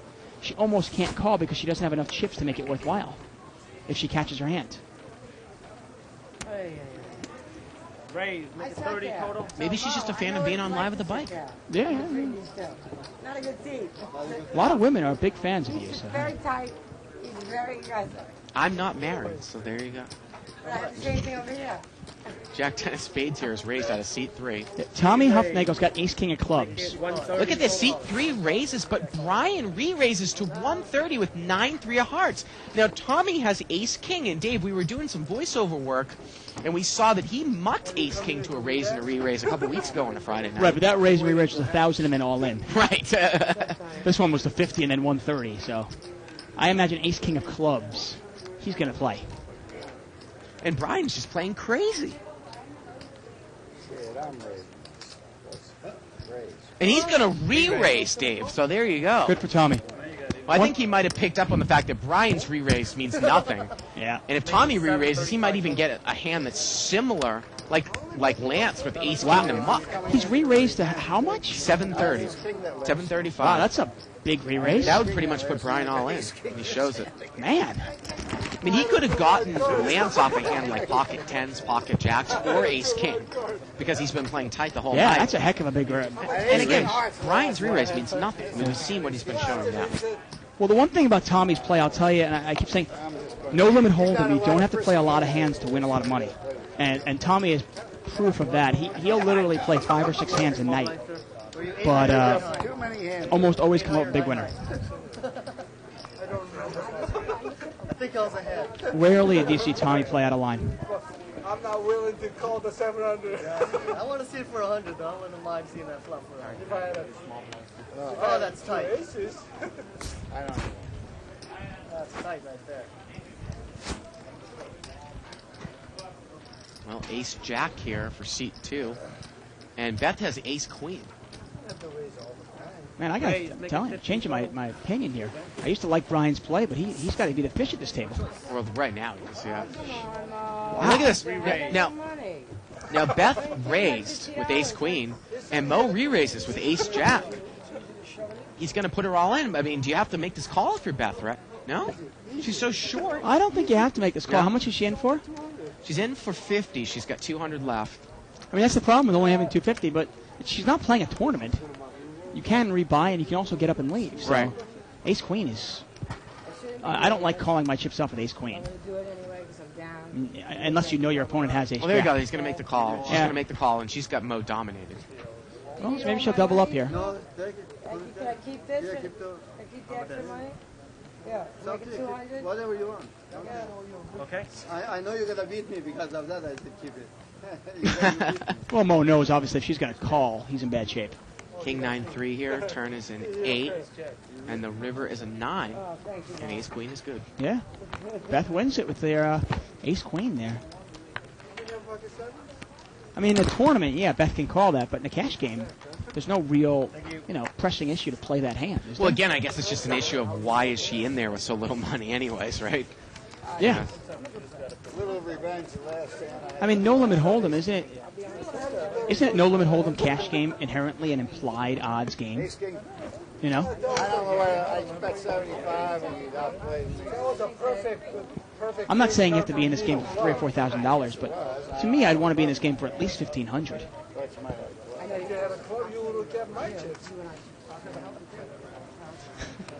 Well, Dave, you wonder, can't somebody just kind of smartly play poker tomorrow night in the 1020 and buy their own nanopod?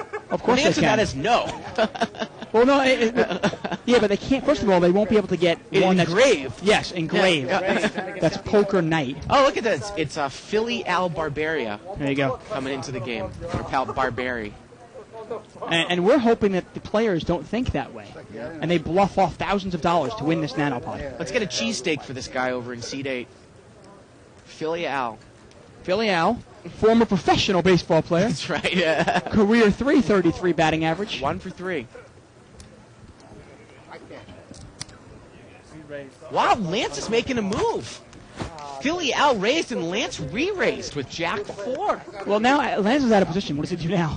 He's going to have to fire. Well, And he he's out flops. He's got a pair. Yeah, he's got the best hand. Pot's about 250. I 250? Yeah, Blake, do sometimes. So, yeah, Say club's something coming, new. I'm You back. said the same thing for the last half an hour. Well, And he's going to bet. Betting 300. 300. Right? that'll probably take it down. Solid player. You're begging to Mo to don't call. Moto. Hello, Moto. He folds. Hello, Moto. There is no begging. No, I had no choice. Wait, is Tony just like a wind-up doll over there? Is he even there in seat 7? Wind Yeah, up doll? you just look at him and he you know, he's just kind of got a goofy look on his face, and you wonder. 6 months ago. I've changed. Yeah, it made me think of my my old Gone to the WPT. my old blow up doll days. Fond memories, I tell you.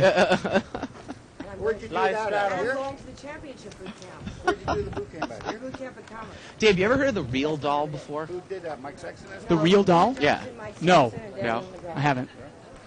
How much did that cost? Check it out sometime. Say later. Okay. It's a, I guess it's your grown-up version of a blow-up doll. Costs about $15,000. Oh, okay. Is this a like a I'll tell you later. sex toy type thing? Well, kind of, yeah. Kind of. Okay. It's an actual weight real doll. Are you hitting on me again? Jeez. Bart, I told you I'm happily married. Like a B Three minus. players. Brian is straddled here, and we've got a couple of limpers. Deuce 3, Oh, 3. sorry, I forgot. Well, Lance has got an open-ended straight draw here. It's a winning hand right now. You do? Yeah. Brian's gonna bet here. Gets checked to him. Betting 125. That's 125. Can Lance make a move here with the open-ended straight draw? There isn't enough in the pot for you to make. Remember, it was just limped around. Just in case you have a twist. I mean, the interesting thing is these players here are making moves with no hands. Even Doyle Brunson, in his Poker Systems 1 book, even says, he goes, if I'm going to make a bluff, at least I want to have one out. Well, Lance mucks. In case you have a twist. Brian takes it down. Well, you know, I mean, the board is paired, and it is two spades out there. Right. You might hit your hand and not be good. When I go home, I'm gonna rewind that part, see what you really had. Once again, we're live at the bike here. I'm David Tuckman here with Bart Hansen. You're watching No Limit Hold'em. Blinds are 5 and 10. If you have any questions for us at all, please email us at liveatthebike.com. If it was like Brad Pitt, maybe I'd go Brad Pitt. And for all our fans in England, you can check us out on the Poker Channel. Came at 9. We go by the LA Poker Scene. I think it's on, what, Sky 265? Yes, I believe so. 265. And I think we're on like 2 or 3 times a day. So Yes. it's called the LA Poker Scene. Free instructors, they do the teaching. No, there's more instructors. Then there's the assistant. But they're Limped around here. Tommy's got ace jack. He did not raise in late position. That's how tight he is, Dave. assistants anyway. Alex the Actually, Tommy's got king queen. Excuse me. Nathaniel's got the ace jack. The WPT final table. When an ace comes out here, Yeah. Now, the one thing, there is a difference when you say that Tommy's tight. Sorry, I'm sorry. There's obviously a difference everybody, between I'm ruining my tight, passive, and tight, solid. right? And Tommy, I think, is tight, solid. He doesn't play many hands, but when he plays them, he plays them hard. 60. Now Nathaniel's going to bet 60 There's here. a sit and go tournament. They do labs. There's a sit and go tournament on Saturday. Man, talk about patience, though. Tony, I just won the sit and go. God, the And then epitome of Saturday it. night, there's a tournament. Discipline and patience. First place, we get a seat in the next WPT. Second I mean, place, Brian, guys, seat 6, has played about 50 hands already, and I think Tony's been in 1. I'm just getting playing Yeah. out for 3 hours. And third place, you get like a poker set and a hat and Happy New Year. You know what I'm saying? All the stuff you have. Man, I tell you, Beth is really, she's very cute, but And I she just came in talks and second. talks and talks, huh? So then, She's talking. and I Yeah. won the Yeah. single. So then I said to myself, well, they mentioned to me, are you listening or am I talking? Yes, I'm listening. If I'm talking to myself, Are you listening? it's not interesting. No, it is. I'm interested in that thing, you know? As if on cue. So, She's got king 10 here, $10 to phone, man. and I think she's going to raise Raise 50 total. 50 total. I have a pocket pair. Oh, really? Yeah, a big one. She lies and she says she has a pocket pair, and Brian calls with 7-10. I beat ace high. And Nathaniel's in there. 3 player. Now, in this case, she's a little passive when she's out of position, so. Ace, queen, queen. And Nathaniel's flop trips. Let's see if Brian gets tricky, though. Oh yeah, so then Brian's going to bluff at it. Yep. become really Betting good 150. friends He bets 150. with But Nathaniel's the guy with the real hand. who I think is lovely. Yeah. And You just she's, smooth like, call this you one? know, very into like poker etiquette. sort of Beth the said she had a opposite of pocket me. pair. I'm She a can beat maniac, ace high. That's what she said you know, pre-flop. and there's a whole section of people like me, you know. And he calls. I actually don't mind this call. And they deep- Your turn, man. You know, the 150 bet is enough to get Beth out already. If Brian's got a queen, well, then he's in trouble. You know, and if Brian doesn't have a queen, well, let him keep betting into me. Turns a king. Pot's about 450 right now. I mean, hey, if he slow plays it and gets Brian to, Brian falls into a straight here, well then, hey. Brian checks, and look at this. Nathaniel checks right behind him, Dave. I don't know about that. Oh, Look at wow. a jack comes on the river. And Brian makes a straight. Betting 425. Oh, 425. Oh, wow. And now you're And gonna- Nathaniel quickly calls, and Brian's got a straight. Oh, my. Oh, my. I mean, I like the smooth call on the flop, and I was about to say, I was like, with Ace King, if a Broadway card comes out, Yeah.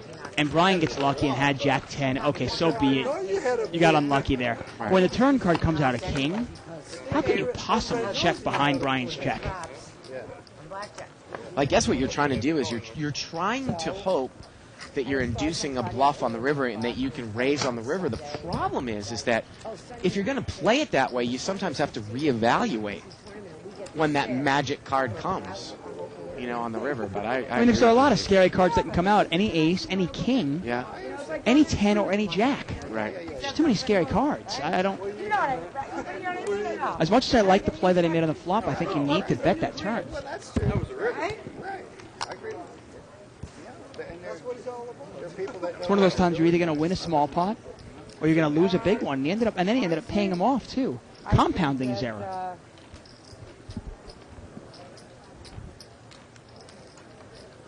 Beth has got pocket deuces. She limps. He doesn't even have his chips in order here. Look at Ryan. Ryan, you're on TV. He's a mess. Look at him. Well, that's it. Ryan limps in with ace rag. Hey, but I've got exciting news here. I hear they're singing happy birthday to somebody. Supposedly Martique. Six-way action. That's pretty sad. Somebody having a birthday. This is interesting here. Jack 10, actually. Al's got a double gutter. Tommy. Wondering if he sees it. Yep. Any 8 or any queen gives him a straight. It's pretty sad. And Beth quickly comments, it's pretty sad that someone's having a birthday here. A bowling party or a miniature golf party, a party. Well, it got checked around. Well, the return is a king. Let's see if Al fires at it with his double gutter. Oh, maybe not. He's checked it. I have 2 pair. I have 2 Well, pair Beth, right now. should she have bet there at some point with her deuces? Well, if she wants to play it aggressive, she can. River's a 3, and Just now let Tony get there. Tony's got the best Two pair hand. right now. 2 Everyone pair. check? You 2 pair. You have 2 pair? Yeah. 3 is good. You won. I have a pair of 2s. You got the 3s on the river. You beat me. He said check. Well, I mean, You mowed it. on the turn when it gets checked to you and you have pocket deuces, why not fire at it? Tony, Yeah. I tell you something. Obviously nobody's got a king If here. I was Mo, I'd be really upset. How can I bluff? This is a huge pot here. Oh, do whatever Mo you could want. have won $40 right now. Would have been back up again.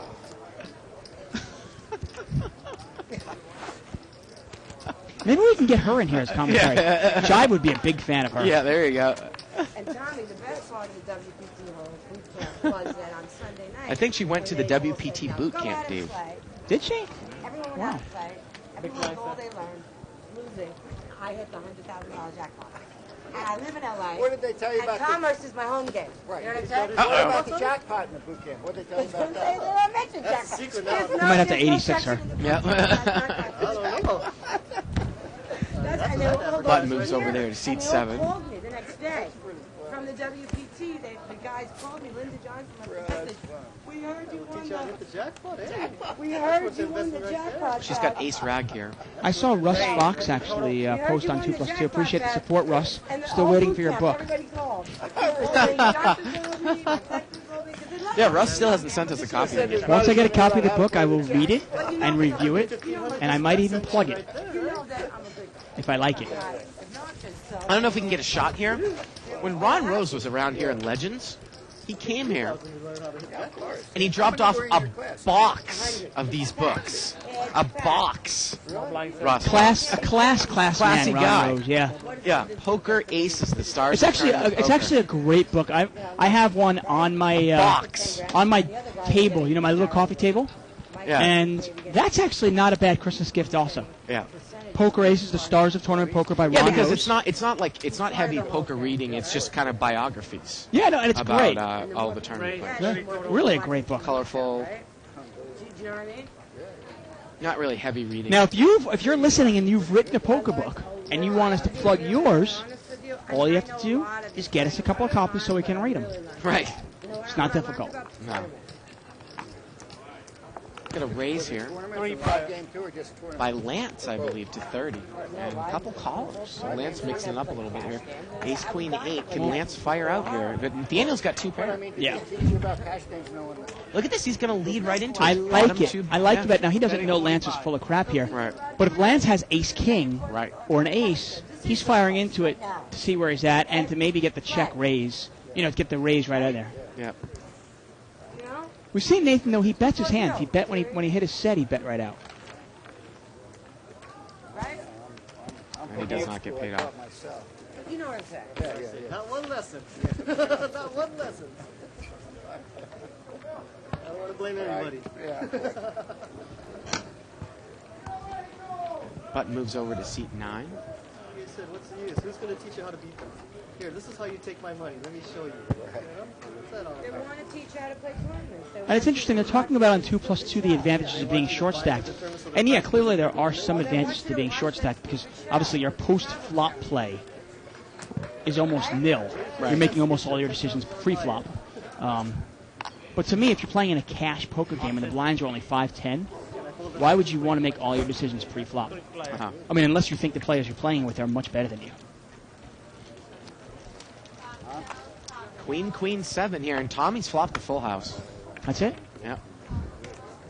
Gets checked around, and Tony bets $10. The internet. Tommy calls. Well, that's about all you're going to get out of Tony. Yeah. Turn is an ace. You know what I'm talking about? Check, check. River's a 10. Interesting. Betting 50. And Tommy bets 50. And he shows the Queen 7. Yeah, Tommy's had 2 big hands here. He flopped a set of aces one time, and here he flopped a full house. Yeah. But both times he gets no I action. think I folded that also. And it's the only problem with being a successful professional poker player is, sometimes it is tough to get paid off. I got 6. 6 what? Do you have a hard time getting paid off, Dave? I don't. People never believe me. Chase me and chase me and chase me. Which I don't Plenty of mind. opportunities to double up. Okay. I hope But so. if you try to double up through me, I'm going to try to bust you. I hope so, man. You do? All right, now he has more of my money back. I have a chance to get some of that. He got you for something? Yeah, when I played Okay. the blind hand. I'm not going to raise like I normally do. I think I'm doing it right. Oh, we got a couple limpers here. We can see one of Beth's cards. With Now, my what ace can I king. pull from? Well, you have to wear. But it's an exciting one card. It's the 9 of diamonds. Player. I'm sorry. We've got 4 players to the flop. Sorry. She's got 9-8. So she hits top pair here, right? Oh, excuse me. It's 10-5-4. Yeah, we have 2 players that have hit top pair, though. Hav and Lance. 50. Only Lance top pair, checked. don't worry. Hav If you wanna bet. chase flushes, that's fine. I have top pair too. I'll show Beth you my top Mux. pair, though. And Hav is saying he has top pair. See what Lance does. Lance says, I have top pair too, and I'm going to call. Well, neither one of them can like it, really. Turn is a 6. Well, Hav has picked up a straight draw, but Lance has picked up a flush draw. The river's a 3, and the 7 gets there. Yeah. Hav. Because you gave me that free ride. I don't know what I have yet. Wow, and they just checked it down? I had the heart draw. Damn. I was ahead all the way. I should. Oh, there you go. That's the wrong card. Why didn't Hav bet the river there? Hav actually said, he goes, don't bet, I got there. You let me get there. Thank you. He was being nice. I don't know. Well, does Hav play this game professionally? He does. Interesting. I mean, sometimes, a little goodwill can go a long way. Personally, I'd rather play it hard against my friends and my enemies. Just, play poker the way it's supposed to be played. Okay, I'll take. Button is in seat 3. Well, I'm so good here. You can play.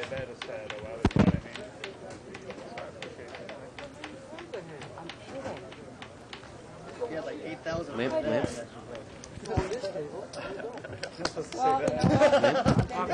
It's interesting, Jive Dadson actually talks about, obviously, in mocking way, obviously sarcastically talking about the great Mo. And you and I obviously like Mo's play.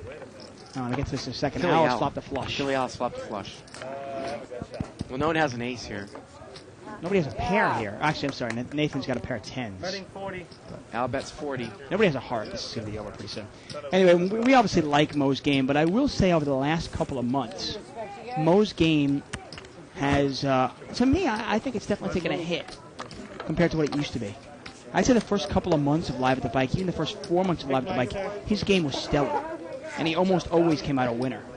But the last 3 or 4 months, a couple of things that I've seen in Mo's game that I don't like, and I'm a good friend of him. I mean, I have no problem saying this stuff. Is I don't like the fact that he changes his style. You know, if he plays in a really, really big game, he plays it tight. He plays in a loose game, he throws his money away. You know, he tries to make too many moves. Sometimes he risks $2,000 to win $200. You know? And yeah, it works 9 out of 10 times, but the time it doesn't work, he loses $2,000. Yeah, he took a beating against Jesus that night. Yeah, I remember that ace-3 of diamonds. He moves all in with ace-3 of diamonds against Jesus' queens. You know, ends up losing $2,000 in the pot. 5-way action here limped around. Again, no one has top pair. Oh, he's aggressive, too. Don't worry about that. Don't worry about that. He can, Betting 40. And Philly Al is going to bet here as a bluff. And Nate calls him with a gut shot. Yeah, he can do that. Beth folds. Got a little piece of that. He's a lot of fun. And Brian calls with middle pair, the best hand. You're those guys. Wow, 10 deuce. Turn is a 5. And now Al's picked up a backdoor club draw. So he's picked the club draw up on the turn. Val fires, checks around now. Gets checked around. And the river's a deuce, and Brian makes 2 pair. It is a 4 cards to a straight there. Betting 100. Who was sitting here anyway? Brian bets 100. Quick. And he's going to take it down. He got out of the shot. Take it down, Brian. Now, obviously, we have no problem being critical or praiseworthy of people that we like or friends with. But Mo, I think Mo will agree if he were to watch the archives and see his play over the last, 10 months, right, and compare the first 5 months to the last, say, 3 months, I think he'll even admit that his game is a little bit needs some work, needs some tweaking.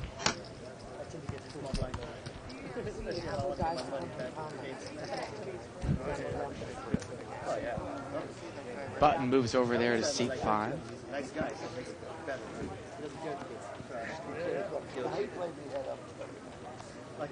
On a side note, Dave, if anyone wants to get a chance on 2+2 to go and read a post I put in to my in the affiliate section, asking questions about RakeBad with regards to a couple of sites, please feel free and PM me or post up the answer. You still haven't gotten any answers? I started a war with my Buster Stacks thread. That thing's been going on for a couple of weeks now. And apparently, me and every other person who's affiliate of him are shit out of luck. Because we're not getting our money. Nathan's flopped top pair, and he's going to bet it. Yeah. And Pretty Brian straightforward. calls. Wow. And he's got backdoor flush. Backdoor diamonds. I Turns a 9. Well, now he's got a gut shot and an overcard. Wow, check. And the river is a 3. You know what happened there, Dave? Brian bet the flop, Nathaniel just called.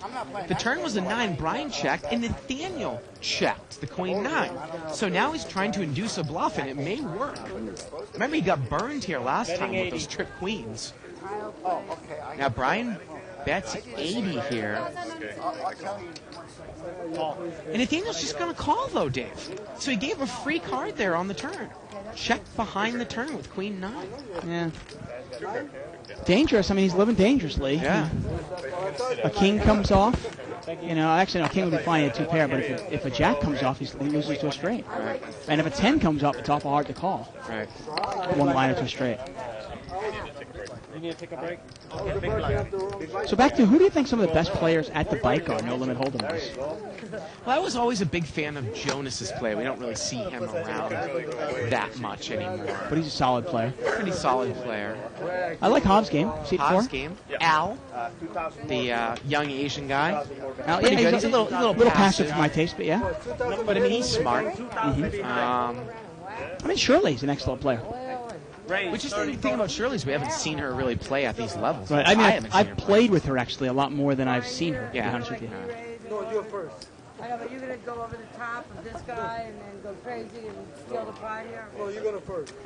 I believe we have a raise here by Lance. You're ruining the game. Okay, show your cards. All right, well, wait a minute. And we got a few callers here. Take it easy. I'm totally kidding. So we got three-way action. $150 pot. Lance is the original raiser. That's it. No, it's rubles. Flop Here comes comes the out. flop. King 4-7, couple The only clubs. thing I can say right now is the Euro. Not surprisingly, it misses everybody. Are you another one of those guys trading euros? No, no. See, Brian bets on the button here. George does that. So Stop look, laughing. George showed you. I asked Yes, George does that. You're going to call anyway, so I Nope. Brian takes a free card. I'll wait till I hit. Hello. Turn is a 3. Still, no one has anything. What kind of hair?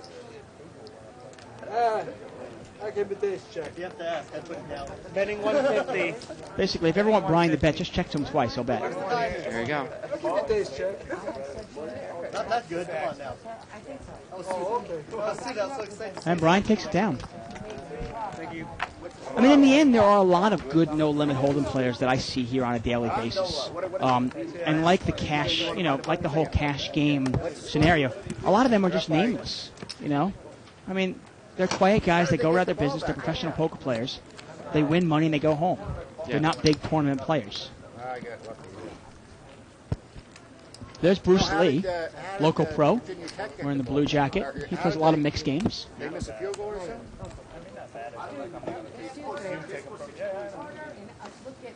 Also coaches his local, his son's little league team and soccer team. Look at this post by LA Poker 17 mocking us, Dave. These announcers must not play no limit. Are they limit guys? Was there some reason why you posted that up there, LA Poker? You're not getting all Yana on us, are you? We got a raise here by Beth. She made it 75. I think she had pocket 10s there. Yeah, she's going to take it. No. And yes, we do play no limit, although I wish I could get to play more no limit than we do, Dave. Because we're props, most of our games are limit. But I got to tell you, even by doing this show for almost a year now, it's given us a ton of experience. Oh, that about, yeah. Yeah, ton. I mean, I try to play no limit as much as I can. Obviously, I would say I probably play about 25 hours of poker a week, and it probably goes somewhere along the lines of 10 hours of limit hold'em, 10 hours of no limit hold'em, and probably 5 to 7 hours of stud high low. Stud high low. A normal week. The one thing I actually would like to play more of, and I used to play it more in like 2003, was I'd like to play more tournaments. But being a prop and working And 40 doing the hours a show. week and doing the show, obviously, does take away time from playing tournaments. You're going to come and top of me. Whereas I really don't have a huge interest in tournaments. You gotta worry about Ray I here. told you that before. Yeah. He said he's taking no prisoners. Well, there's a huge number of players that do not play tournaments. Right. They have no interest in it. They'd rather just play cash games Ray has raised and here. kind of go anonymously about their business. Ray raised out of the blind with ace-7 of clubs. Heads up. And Brian called with 10-5 offsuit. Take a look at Tommy that. Bucks King 9. It wasn't what I thought it was. Hold on here before I bet again. Jack 6-5. You missed the flop. No, I didn't. Oh, yes, you did. Yes, you did. So that's a new player, obviously, in C2. He's an action player. Betting 55. He bets. And Brian goes, "You missed the flop." Oh, yes, you did. Make it 300 total. And look at this. Ray bets 55, and Brian raises to 300. Again, I played with Ray a lot, Dave, and he is an action player. It's amazing. I've seen him lose $5,000 in a 3-5 game within a span of 4 hours. Incredible. I've seen it happen. Really? Yeah. I mean, it's interesting. In the end, it's actually kind of difficult to find really good poker players. Because, like I said, the majority of poker players lose money. Right. I mean, between beating the casino, beating the rake, tipping, food, and so forth, it's tough to win in the long term. Yeah. I mean, I don't know what percentage you can estimate, but I would be surprised if more than 15% of poker players were long-time winners. Actually, I'm going to remind you, when Dave and I have been on the show, I've been on the show twice, 2 or 3 times. You've been on the show a couple times. And Shirley's been on the show a couple times. Me, not recently. We've killed this game, actually. You've done very well, yeah. I'm up about $2,000 in about 3 sessions of 200 no limit. See, that's why I sat next to you.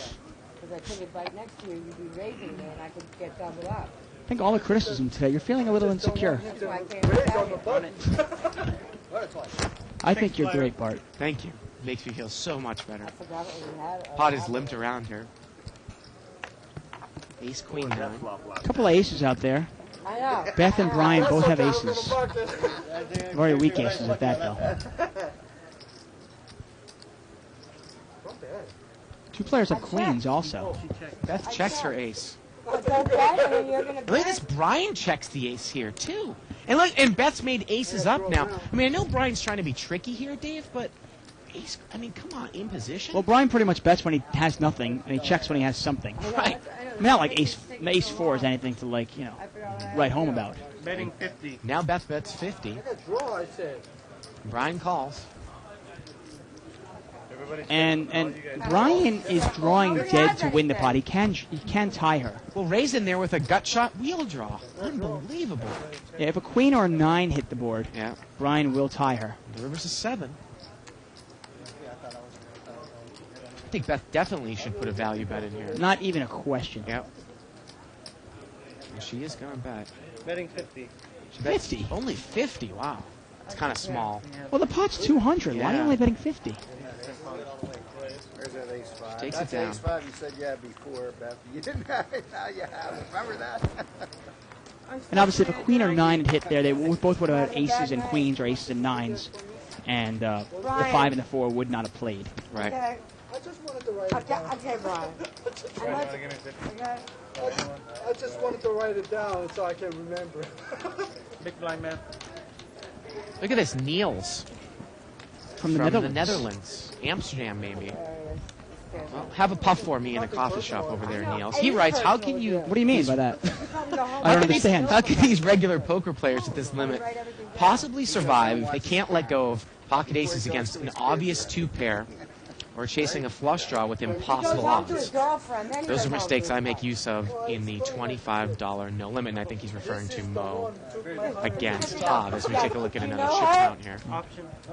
So what do you think about that, Dave? I mean, I have to agree with him, to be honest with you. I mean, I'm kind of bashing Mo here, and you know I love him, but I thought he overplayed his aces. Yeah. I mean, to me, it looked... I mean, obviously, I'm privy to the hands. We can see it, but if you re-examine that hand, you think about what Hav might have. It looked like 2-pair or a set minimum, didn't it? I mean, I guess he could have had ace king or king queen, but is Hav going to really keep firing like that with that? Maybe. I thought Mo kind of overplayed it though a little. Flop was checked around, I want to call you, but I don't want to give you a and bad the beat. button now bets here on the turn. Lance, he just has a draw. He's got a gut shot to the 7. He's just taking advantage of his position here. Beth is open-ended. She's not going to chase. Power position. There you go. Thank you for those Yeah. comments. And to be honest, with you, that's the reason why most regular poker players don't win. And most tournament players don't win. Small blind man. I mean, it's easy to get caught up when you see this guy winning $80,000, or this guy wins $40,000, or this guy wins $250,000. You go, oh wow, all these poker players are getting rich. I mean, somebody estimated that it costs, if you want to play the poker tournament circuit and play all the big tournaments, it costs over $500,000 a year. Yeah, I think it's even more like 800,000 or 900,000 now. Yeah, I mean, if you're playing those big tournaments, you have to hit 1 or 2 big tournaments a year. crazy. I mean, hit them like first or second place just to break even. Not to mention travel expenses. We have a raise here by C2. Well, there's another thing that you can do, you can take advantage of that's going on in the poker industry now is your own self-marketing. And obviously it's a lot easier for, say, a pretty woman to do that because you don't necessarily need a lot of accomplishments. We see several examples of that. Because if you can market yourself and get somebody to pay your way into these tournaments, He's a friend of mine, too. but I mean, to actually do it bare bones, it's got to be one of the hardest things you can do. Yeah. Oh, look at this. Philly Al's flopped the flush again. He keeps flopping hearts flushes, huh? And there's just nothing out there. Nothing. Yeah. Well, I mean, look what people are calling with Jack Deuce and King 4. Turns a king. Is he going to put some money in here now? Ray can't even beat his king high. Al's got king with a queen kicker. 115. Hal bets 115. Let's see if Ray gets himself in trouble here. Ray's got a gut shot with the top pair. He makes the call. You know, call me crazy, Dave, but I just never think that non-nut flushes are ever a hand that I don't put money in on the flop with. Now, the river is an ace here. Just because, I mean, I guess with the king high flush, you can tweak it a little bit, but you're always going to get called by people with flush draws, especially with the ace. And not only that, if a heart comes, you're now not going to get paid off. Now, Al bets 325 here on the river. And what can Ray beat here with king 4 of clubs? I mean, I agree with you. I mean, in this case, Al actually slow played it and got Ray to pay off $115. But to be honest with you, it's a terrible call on the turn by Ray. Oh, yeah. King 4. I mean, I'd rather see him raise.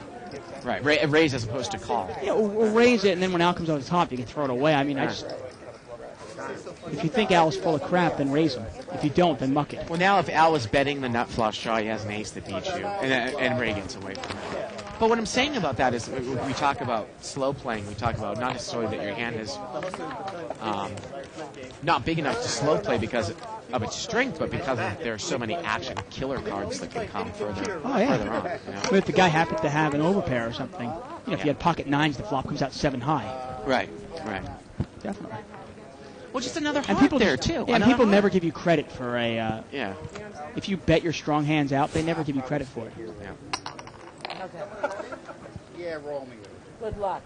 Dave, we have about an hour left in the show. 1 hour, huh? Of course, we webcast 5 days a week from 6 to 9 Pacific time. Tomorrow night, of course, is Bluff Night, and we will be giving away an iPod Nano, a monogrammed iPod Nano to the biggest bluffer of the night. Check it out. I might jump in the game just for one hand, move all in with deuce 3, just so I can win the iPod. Pod is limped around. Another 3 flush. Saved me a lot of money, Brian. Brian bets out here with an open-ended straight draw. Tony's going to muck top pair quickly. And Hob calls with king 10 with the 10 of diamonds. There's a diamond on the turn. It actually brings up a 1 card to a straight flush, Dave. Yeah, and Brian's got the straight. Brian has the straight. So he can beat pretty much any, non-diamond there. He bet 75. All the guys I know from Philly, Atlantic City. And Hal's going to call. Now, this is one of those, Hal's probably going to check the river. And Brian's going to have to move a lot, or he's going to just check it, I assume. I think that Brian actually is in early position, and Hob is in position. Okay. Pot's about 250. And Hob says, if you have the 7 of diamonds, you're good. I know that's too much information. Camera. Beth, I was in here one time in 1989 that day. He's going to bet 325 into a $250 pot here. Wow. Tough call for Hob. And my husband was on vacation. Now, if he knows what we know, it's an easy call. Right. Pot is now... He calls. And he makes the call. Hob takes it down with the flush. Good call by Hob. It's about 575 and about 325 to win 575, and he made the call. You wonder if Hob and the rest of the table are starting to pick up on the fact that Brian is bluffing a lot. Well, you mean besides the fact that he's been playing every single hand for the last 2.5 hours? Maybe that's it too. Yeah. Well, I was actually in here for the air shot. Of course you were playing bluff. Well, he definitely has been in action at this table tonight, Dave. It was a high then. Now it's a commerce hotel. I mean, he's only won 1 or 2 pots, and the only big pot he won was where Nathan kind of let him get there with that straight. Yeah. He had a naked 10 and got there with a 4-liner. And then got paid off, which is somewhat surprising. I'm coming to change the sheets 3 weeks ago. And I only live half an hour away. Button now is in seat 6. Well, Brian's got the button. That means I'm going to at least play. And here he's got 10-5. 10-5 offsuit. Might it be, Dave, that he's been drinking like a lot of, looks like Mick Ultras over there? I got to be honest, I don't know if it's the drinking that's affecting it or just the fact that he's trying to hit a big score to break even for his past month. Well, Al is going to bet on a pair of 4s. Ray has overcards, a gut shot, and the flush draw. Yeah, I like Ray's hand. And he's going to make the call, it looks like. Just call? Brian's got middle pair. He just calls that? He just called. Wow. Yeah, you actually might want to drive out some people holding other cards there. Drive out some random 5 with 10 of clubs. Yeah. But Brian makes the call. The turn is an 8. Now he's picked up top pair with the club draw and a gut shot. Now there is a 1-liner. Anybody with a 7 would have a straight. Yeah. Al checks. Ray's going to bet. Betting 70. Bet 70. And Al's in real trouble here. Well, Al's picked up the flush draw now. You're right, diamonds. Yeah. He's And on he call. also has, if a 7 were to come, Right, he makes he the would 9 have the straight. 9 straight. Now, he doesn't know Ray also has the 9, But Ray's in a good spot here with the pair of 8s. River's a deuce. well, that's not really that scary. Betting 200. Now, would you bet here if you had Ray's hand, Dave? 8-9. You got checked and you bet 200. Well, I mean, the only value in betting that hand is if you think you might get paid off by a 6. Ace 6. Thank you, player. And there also is some value to not showing your hand.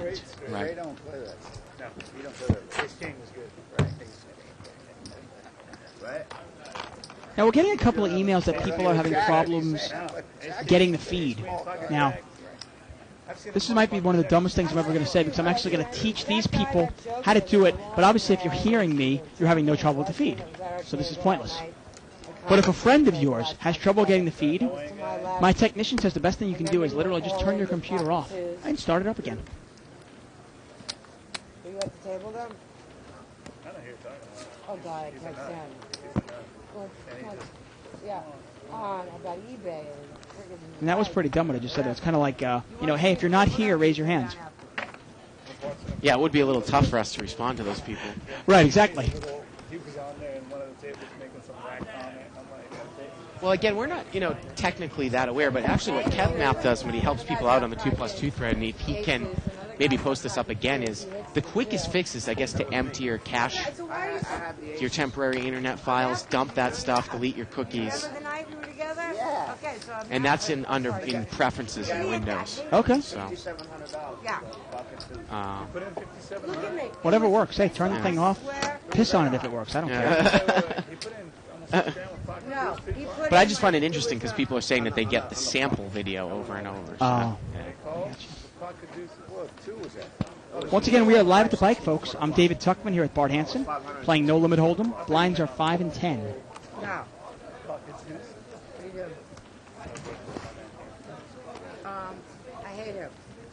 I won't sit at a table with him. That's how much I hate him. And there's very few people I won't sit at the table with. Because, it doesn't matter. That's like that crazy person online that you hate. He's that $40 raise here from seat 7 from Tony. Yeah. Tony. He raised it up with Queen Jack of Hearts. And look at this. This is interesting. Tommy's got Ace King, and he's going to re-raise, and I can tell you that Tony's going to be done with that real quick. Al made a smooth call with pocket 5s. Wow, and he makes the call there, Dave. Does he have enough? How much money does he have in front of him? Well, he's in position, so Yeah. maybe he thinks he can outplay Tommy. It's about a $500 pot. Oh, wow. King, 7. See how Tommy plays it. He checks it, Dave. Yeah, and Al's going to bet. He bets 235, and I think he only has maybe 300 left. Look at Tommy. Well, hey, I guess this guy wants to give me money. I'll take once it. Tommy calls here, I mean, what can pocket 5 beat now? No, right. But the Yeah. only thing is if Tommy makes his call with, say, pocket 9s, Yeah. and you think maybe you can push him out of the hand. Problem is Al does not have enough money. Third diamond on the turn here. It's a $1,000 pot. It goes check, and the river's a king, and Tommy's made quads. It's a $1,000 pot, and he bets 200 into Now- a $1,000 pot. Now, Al only has about 300, so Okay, yeah. it's not Yeah, 2 more. not as much of an underbet as it looks. And Al calls. Al Tommy's calls. going to take it down there with the Ace King. Yeah, maybe he figures he can beat Ace Queen. But let's be honest. Is Tommy going to... Why would Tommy bet Ace Queen there? I just don't understand that. Yep. So Tommy's had quite a night tonight. That's what I thought. That's quite the shirt, also. Pretty loud. Tropical flowers. And then again, I don't know if anyone can take a look at that bracelet there on his right arm. It's a World Series of Poker bracelet that he has had customized to say Tommy from, I believe it was it 1993? 1998. 98 Stud High Low. Yes. There you go. Well, the other thing I wanted to throw out there, and I meant to look at it before the show, Dave, but I didn't get a chance to. There's got to be World Series of Poker bracelets out there on eBay. Because don't you think that it's conducive to the gambling, to somebody who plays poker who's a gambler, that they might go broke and need to sell that, regardless of how much the thing is worth? Oh. So I haven't checked eBay out. I can tell you right now, if I win a World Series bracelet, never, ever will I ever sell it.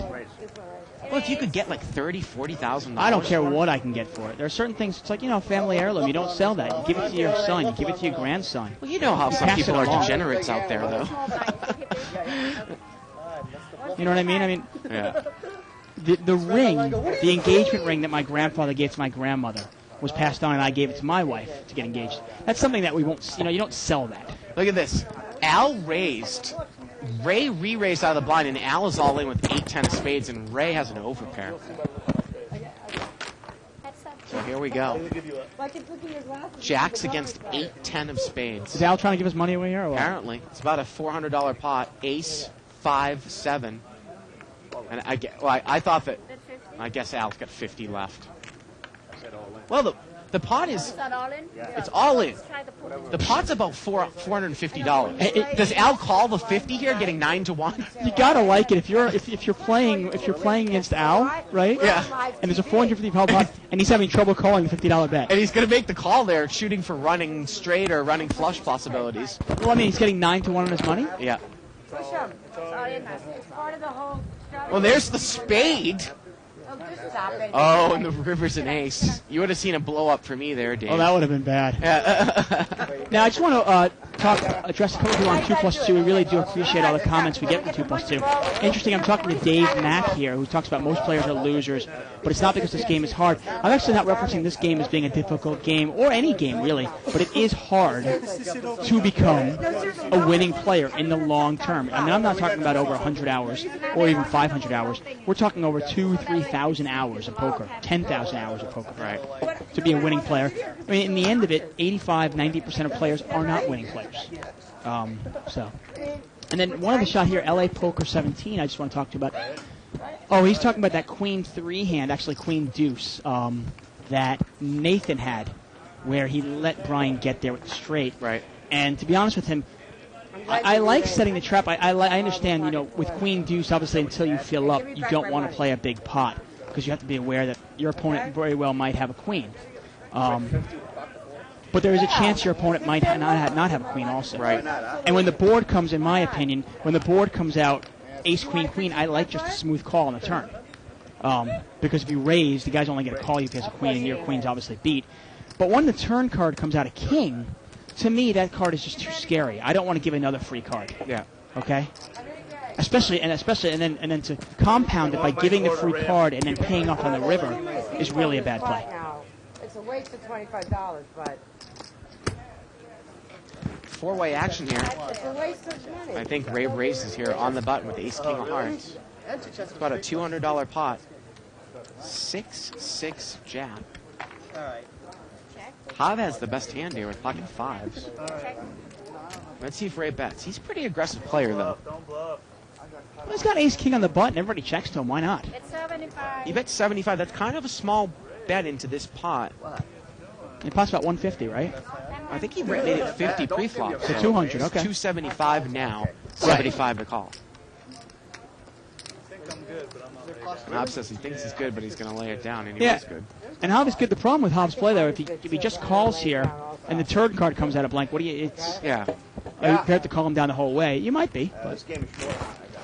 Now, Yeah, okay. just to get back to that one last hand, now the flop was, for everybody at home wondering, the flop was ace, queen, queen.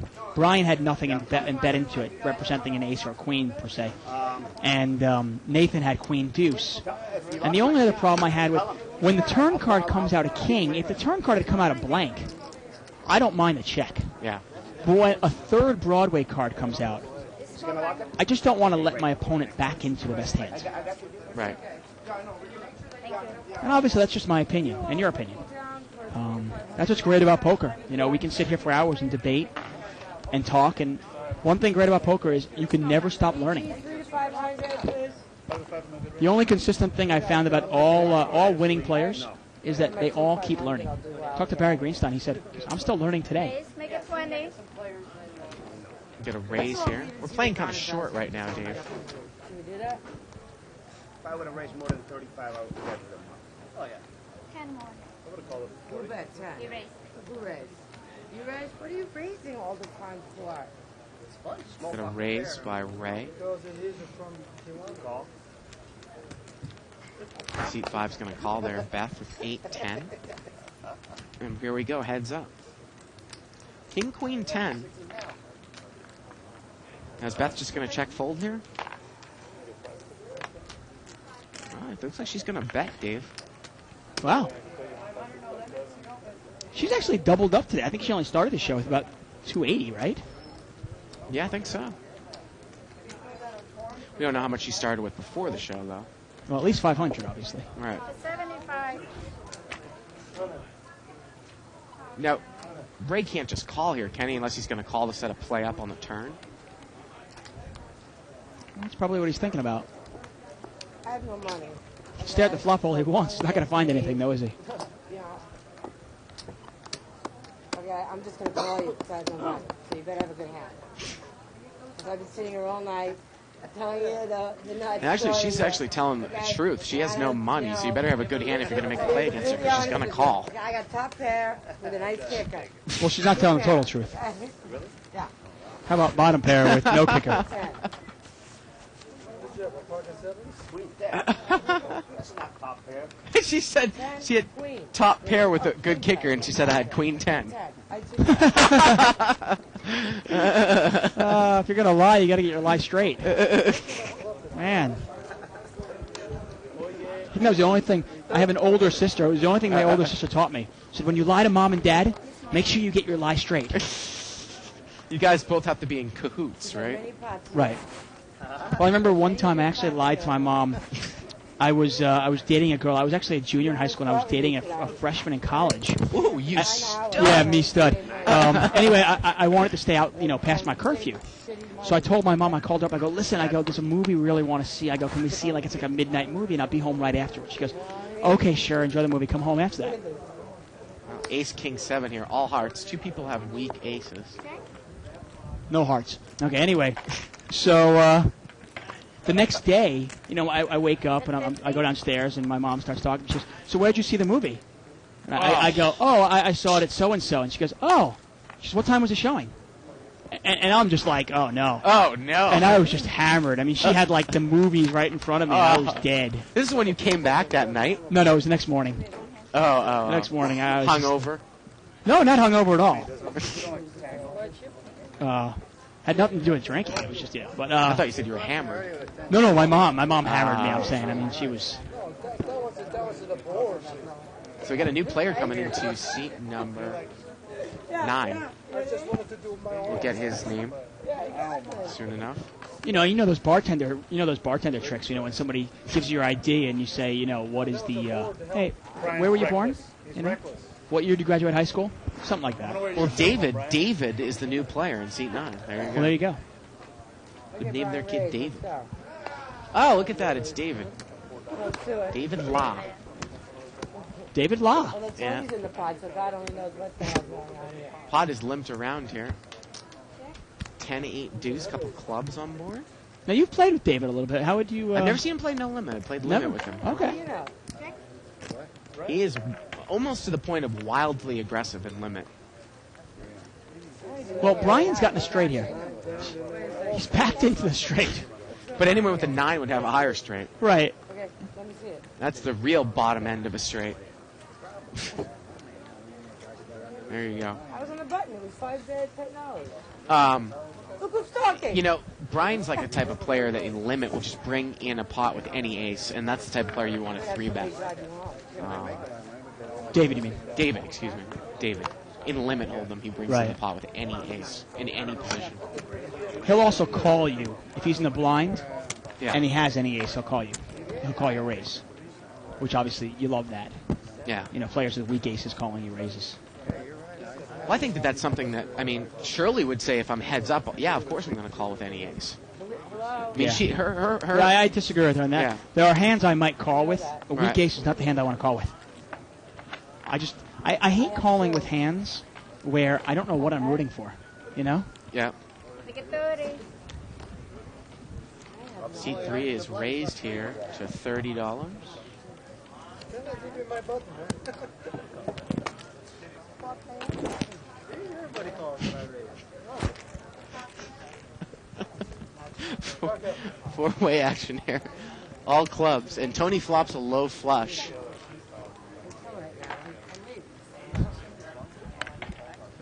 And look at that. Tony didn't bet it. And Tony's in the hand. And Brian, he doesn't want to check. I guess he wants to put some money in. Well, now he's going to check it. See, how do you not bet if you're Tony here, Dave? Well, the turn's a 5. Well, now he's picked up an opening and straight draw also. Did Tony check again? He checked again with his flush. Bet 80. Well, he only plays one hand every 4 hours. He's dying for action. And now Lance bets. Lance has ace-8 with a pair and the nut club. He checked the flop. Brian is going to call. Brian's going to call. So now is Tony going to check raise? Brian actually called a 3-6. He had a pair of threes. Well, he's Brian drawing was. to dead. He's drawing dead. So let's see what Tony does here. Now, if Tony re-raises, does everybody just run out of the pot? Well, he did raise, right? Did he raise? Replay. He didn't raise? Are we looking at the cards correctly? What's going on here? And the river's a king. He checks again. You could sign some garbage sag low budget agreement. Man. What is going on? Forget about bluff night. Forget about muck night. We're doing passive night. Well, let's see what Brian does. The action's over to Brian. Oh, if he's gonna, is Tony been waiting to raise till the river? I mean, are you kidding me? Maybe he doesn't think his hand is good. Got a flush. Hey, the board's paired now. Well, Brian's gonna bet. 235. He bets Oh, 235. And I gotta tell you, he's looking at his cards. You know the he's thing, has the thing I don't clubs. understand here is, how do you bluff into this pot? I mean, Tony hasn't played a pot all night, and he called a bet on the turn. Oh God, yeah. What do you think he might have? How do you not put any money in the pot? If He's you're only gonna Tony? call And he us. calls. Well, the Just board calls. pairs. Wow. That's just amazing. And Brian somehow, with 6-3 offsuit, found a way to lose $350 on that night. I mean, that takes talent. Right. There aren't many players that can lose $350 on that pot. The other thing I was laughing I mean, about, look at it. It's King 8-3. He had 3-6. Wow. Russ McGinley on 2+2 writes about some of the problems people are having with the Well, it's a great solution, actually. with the feed. He says most of the time those who are having trouble with the feed are also simultaneously watching porn in Windows Media Player, and the software gets confused. So there you go. If you're having go. a problem watching, turn your porn off. Yeah. Also got a post here from my buddy in Chelsea, Massachusetts, who runs a card club, Albert.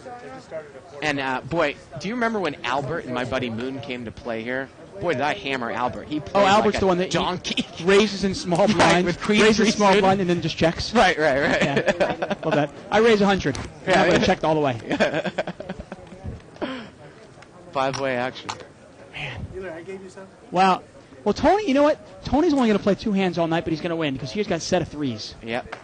Let's see how he plays this one. He's on the button And now. this is exactly what we're talking about David here. David has top pair. He's got no kicker, but he's got Jack 7. Yeah. He bet seat 2 raised. Ray. Ray raised? He raised with Queen 10, and Tony's going to re-raise with pocket 3s. Makes it 145 to go, and David needs to know that his hand is no good. Well, that saves David. I mean, because now that Ray's already raised him. But Dave. Well, I never gotta know. if Ray doesn't Look make at this, he's going to call. That's See, this is terrible. what I'm talking about, Dave. God, that is awful. Yeah, this is what I'm talking about. He's going to re-raise. We're getting word he's re-raising. He's making it 545 more. Well, you know what? We were hammering Tony. Well, not really hammering. We just didn't play any hands. Why play any hands when you get action like this anyway? He's played 2 hands in 3 hours. A bet, a raise, a re-raise, and then Tony comes over the top. Pretty much. David comes over the top for another 500. Yeah. You know, we really got to work on our enthusiasm. Well, this is how he plays limit, Dave. I mean, this is what I said. I've seen him play limit. He'll jam it up here. But I can't believe he made this play when You got a raiser Ray and a raised re-raiser. him, and then a re-raiser. And is Tony thinking to re-raise, or is he thinking maybe 4-5 and I'm beat? There's no way Tony can lay this hand down. That's an I don't unraised know. pot, though. The thing is, Dave just started playing here recently. I don't know if Tony knows him at all. Yeah, He's I mean, like a totally new player. There are 3 hands he has to worry about, obviously. A set of Yeah. 7s, a set of 6s, and 4-5. Yeah. Any other hand he's got pretty much dominated. And even 4-5 he's got outs against. Yeah. I know, Dave, my money goes in. 100%. Now, if Dr. Beebe made this move against me, or Al made this move against me, Tony just asked Dave to count. And Dave's got probably another 700 there. Now, the pot now, I want to say, is about 900. Yeah. And it's another 500 for Tony to call. And Tony knows that if he calls this, pretty much all the money's going to be going in. So that's what he's thinking here. And Tony's got about 1,000. I mean, against Dr. Beebe, you might say, maybe Dr. Beebe's got, a set or a straight already. And did we hear an all-in here? Tony's moved all in. And I'm telling you, I don't know if Dave gets away from this. I'm telling you, Dave, I don't know if Dave gets away from it. I've seen him And play David's, before. he's got almost nothing here. I mean, David's got Jack top 7. pair with a jack. Yeah. I mean, what is he going for? Runner, heart? Well, the pot is now... Man, the pot's almost $2,000. Yeah, basically. And it's 700 to call. Yeah. Well, 1,600, 700 to call, basically. Right, because you only have 700. Yeah, he only has 700 left. And he calls, Dave! He calls! I'm telling you! Crazy action here live at the bike. Wow. First hand. That's about as bad as you can get. The turn's a 6. And the river's a 10. Tony's got a full house. Yeah, and the turn 6 actually gave David a couple of outs there. Right. If he had caught another 7, And the other thing, too, or is caught another 6, he would have had a bigger full house. the other thing, too, is I've seen David play. He's prone to go on tilt as well. Prone to going on tilt. Let him play like this. What's the difference? That's just, I mean, against Tony of all players. There you go. Why mix it up in these games? Man.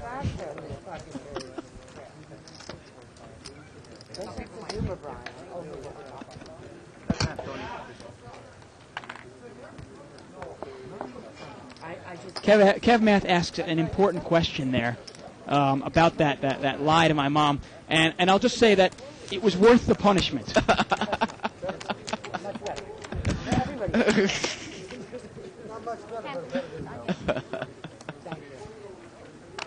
Well, it looks like David in seat 9. And he's picked up ace-king now, Dave.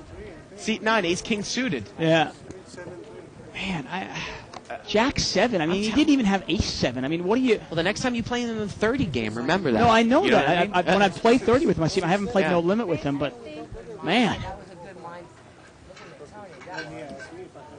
And he's raised to 50 here. I mean, there have been numerous times where he's given me a bad beat, and I'm looking at it, looking at the flop, and I'm looking at his hand, and I'm just wondering how he convinced himself to stay in there. Right. But, you love a player like that. Look at this. Ray calls with Jack 4, and Lance is in there with ace 10.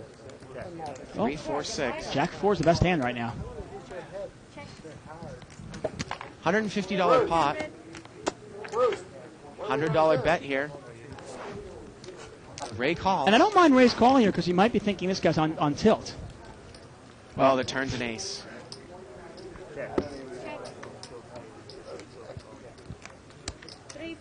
And David bets 350 here, and Ray gets away from it. Obviously, David is not really familiar either with No Limit or he's not familiar with Tony. I mean, to call with Jack 7, I mean... There's almost nobody you can call with Jack 7. I mean, unless you put the guy in a complete bluff. Yeah. I mean, even if the guy had, the flop was 6-7-3, even if your opponent had 8-9, he's in good shape versus you. Right. Over cards and his open-ended straight draw. Man. Yeah. I want to buy a KV home. Players just giving money. Would have been interesting there if Ray had check raised on the flop there, putting him on ace-queen or ace-king. What David would have done with ace-king. Obviously, we don't get that.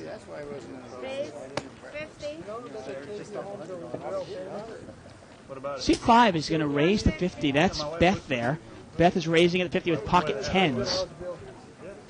And David re-raises with pocket Pocket sixes. sixes. Yeah. And Beth might, Beth has no and money. now Beth's going to move all in. David's gonna call. I mean, Beth saw what happened last time, and David's going to call with pocket sixes. And unless Beth gets a real... Well, let's see. I thought David called immediately. Wow. 400 So 400 more to call here. And he calls without a second thought, Dave. Well, he might have put a second into it. Come on.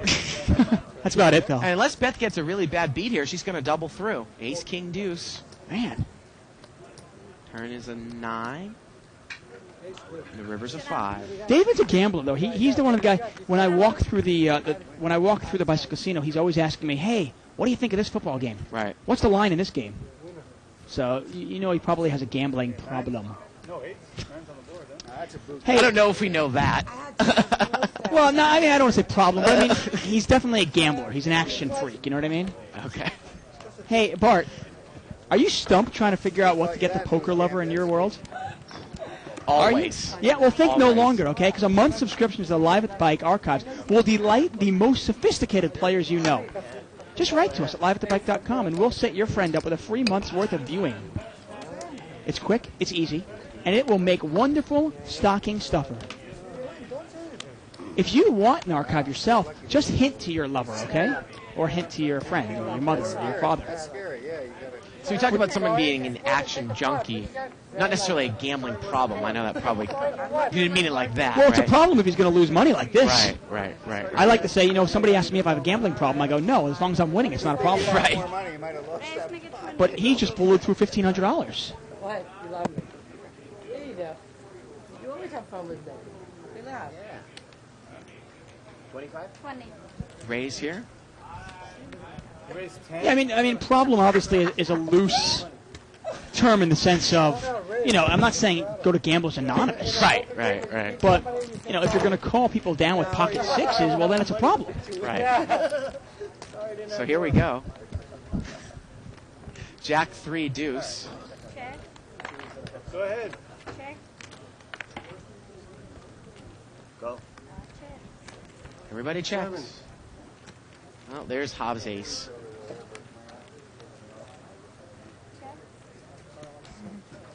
I mean, one thing I'll say, though, about David is, I know he likes action, but I thought he would, be able to get away from those hands. Yeah. I mean, he lost all his money on what? A pair of sevens with a jack kicker? Right. And a pair of sixes. That's it.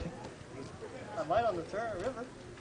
Go ahead. Well, the other thing, though, too, is what you'll find is people that like heavy, fast action in terms of poker, this is going to be the worst game. Maybe Stud High Low might be worse, too.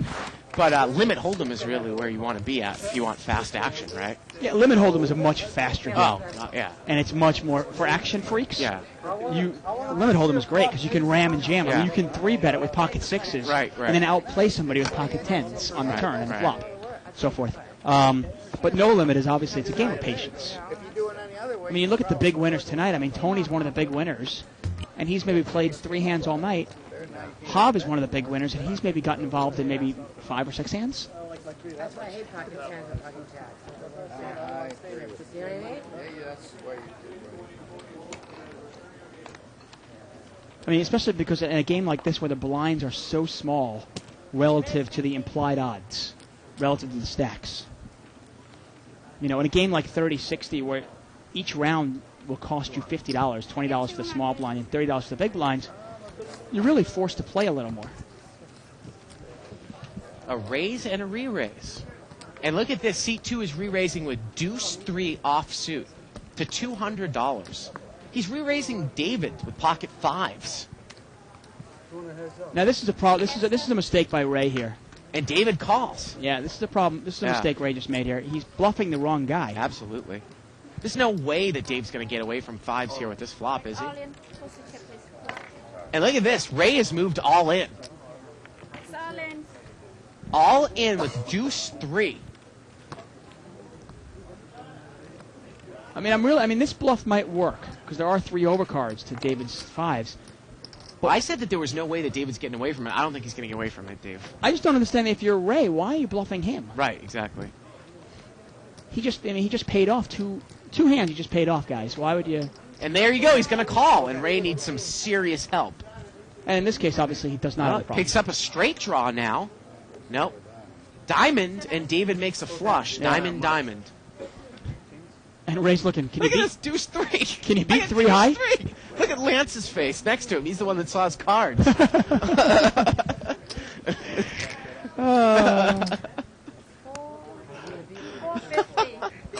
But again, David is that type of player. He's just going to call with pocket fives. Yeah, I just don't understand the play by Ray there. Yeah, it's definitely. I mean, didn't anyone see the fact that the guy? Maybe he didn't show down the Jack 7, Dave. I don't know. I mean, that might be valuable information that you might. Yeah, but he not also know. moved all in with. He couldn't beat tens. He had sixes there. You also, do you really want to bluff a guy who just took 2 beats? Right. You know, that's not the time to bluff somebody. That's the wrong player. You just got to pick your spots. Come against me. You come against me, I'll come. Look at this. You just bet into the wrong guy. Harris G has emailed us. He said he just checked eBay for bracelets. There's nothing there right now. World Series bracelet. They've got to have been on there before. Like I said, just the industry is conducive to people going broke and needing money. So I'm going to sell my World Series bracelet. And I just wonder how much some of them have gone for, so if anyone knows. I mean, I'm not interested in buying one. I'd rather just win one No, of myself. course, But of hey, course. I mean, how can you really wear somebody else's bracelet? Like, I mean, No glory. Limped around here, 5 ways. lacking confidence? Buy somebody else's World Series bracelet. Ooh, Ace, King, Jack. And 2 people have King, Jack. Brian Yeah.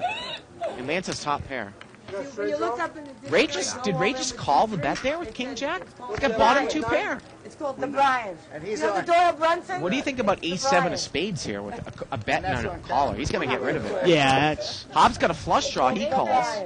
Oh, it's flush draws live Now he's here. on camera. Brian does have the king of clubs in his hand. Turn to 7. Hobb picks up a flush draw and a pair. Right, now the deuce obviously is no good, but if he catches another 7, he's good. So he's got 11 outs.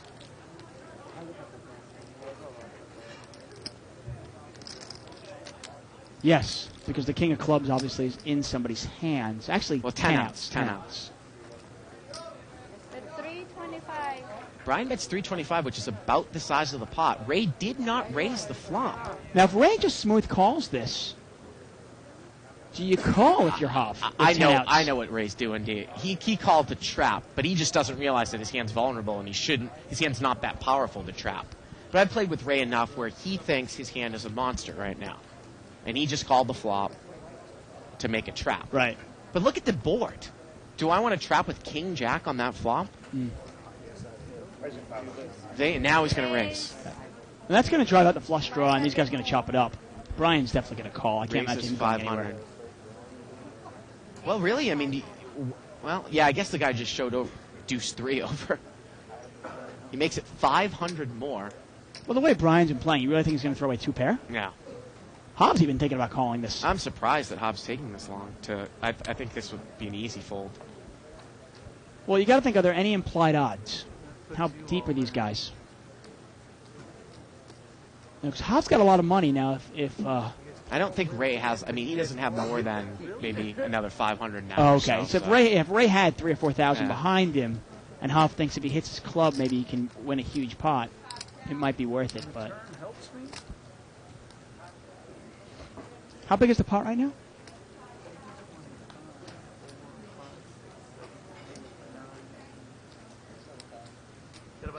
Well, the pot is, Dave. It's about $1,100 now. It's $1,100 in the pot. When Brian bet 300, the guy raised it to 500. It's $1,100 in the pot, 500 to call. I didn't tell him what he's got right there. Okay, so.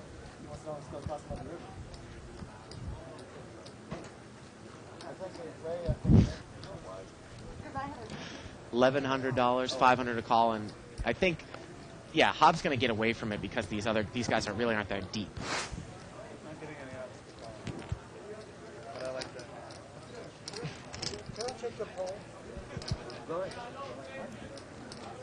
And the action's back over to Brian. His post never gets high. Really? I don't think so. Action is back over to Brian. Now, what would a guy with a smooth call the flop with and now raise the turn? I mean, I wouldn't even feel this comfortable at King Jack right now. Like I said, for any sane player, a guy with king jack, my same hand, would have raised the flop. So if he calls and now raises the turn, I got to think king jack's no good here. Well, I mean, let's be honest. What can you beat? Right. What real hand can you beat? Not much. I mean, if the guy has ace jack, you're beat. If the guy has ace king, you're beat. If the guy has queen 10, you're beat. Well, he only has maybe If the guy had an more. ace and then he caught his 7, Right. Interesting there, by the way, Lance would have caught a 7 on the That's turn. right, he would have made aces. Yeah. Now, if the guy had an ace and he caught a 7 on the turn, you can't beat that anymore. Yeah. I'm trying to think, what can you beat? You can beat jack 7 or king 7. Right? That's it. Or a pure bluff. I'm just saying, the way Brian's playing right now, I just can't see Brian letting this go. Actually, Brian's got more than that. Maybe he's got like 600. I thought he's got a couple white chips there too, Dave. Let's see, 150, 300, 450, 650 to 700. And Brian might be thinking, he's going to call and hope for a chop at the best. I mean, like I said, the Ray isn't to me though a sane player, so it's a little strange because he could be making this move with any 2 cards. That's the only variable in this. Right. But I mean, like if you were to do this or some other player I really respected, I almost put you on queen 10, something like as big as queen 10 of clubs. Well, I'll keep that in mind. I'll make sure I use this play for later on. And look at this, he mucks it. He mucks the king jack. I don't think it's a bad laydown. No, it's not I that mean, late on at all. come Like on. you go through the hands, and how many hands can you beat? The problem is this guy just bluffed with deuce 3. Right. But like I said, Ray thinks that he's got a monster with king jack. Oh, with yeah. that flop. He thinks that's a monster, but it really isn't. It's huge. Yeah. He thinks he's the pimp daddy. The other thing about people who like a lot of action is that sometimes I find is that no limit cash games tend to run slow, especially when people are constantly thinking about making decisions. You know. I think that's the biggest misnomer. People that are action junkies, they go, "Oh, I want to play no limit because I can win a big pot." If you are an action junkie, do not play no limit hold'em. Limit hold'em is where it's at. I mean, if you want to play no limit hold'em tournaments Right. with 10-minute rounds, Right. go ahead. That's good Satellites. action Yeah. junkie. Sure enough. I'm a bad player, right? Make it 20. Oh, you're a good player. You play that Look at a raise here by David. Under the gun with 10-9 offsuit. Got a new player in seat 8. His name is Joseph. I swear to God, that's what I was thinking. I want to see you in private. I was thinking the exact same thing. See, David's bringing this one in under the gun with 10-9 offsuit. Get the hell out of you. And bringing it in for how much? 80. 80. Wow. 20. Excuse me, 40. Actually, just 20. Okay. 4 chips, though. It could have been 4 $20 chips. It's very confusing sometimes. Obviously, we are the live. $20 folks. chips are black chips. Jack 5-5. Look at this. Brian has flopped trip 5s. Lance has top pair. And David's going to continue. He's got the continue bet there. That's 35. Very, very similar to a limit hold'em play. Right, You right. raise pre-flop. Okay, you're going to bet the flop no matter what comes out. Lance calls. Let's see what Brian does. I don't remember that one. Oh, you're a big one? You asked a question that I don't remember. Now, Brian's got position on these guys. Does he just smooth call and let them keep betting? Well, looks like that's what he's going to do. Are you a small blind? Yeah. Small blind, right? Turns a deuce. Let's see if David shuts down now. Yeah, he's going to check. Yeah. He does like action, but he's not suicidal. Lance has played it pretty passively tonight as well. Yeah, I mean, but the flop is Jack 5-5. You get, you bet with 9-10 and you get 2 callers. Lance bets 150.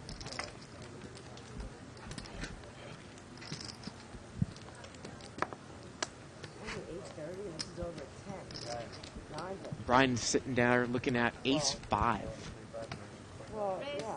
And I think he raises the minimum to 300. Yep, he does. Now, the only thing with Brian is he will make this play with nothing. So,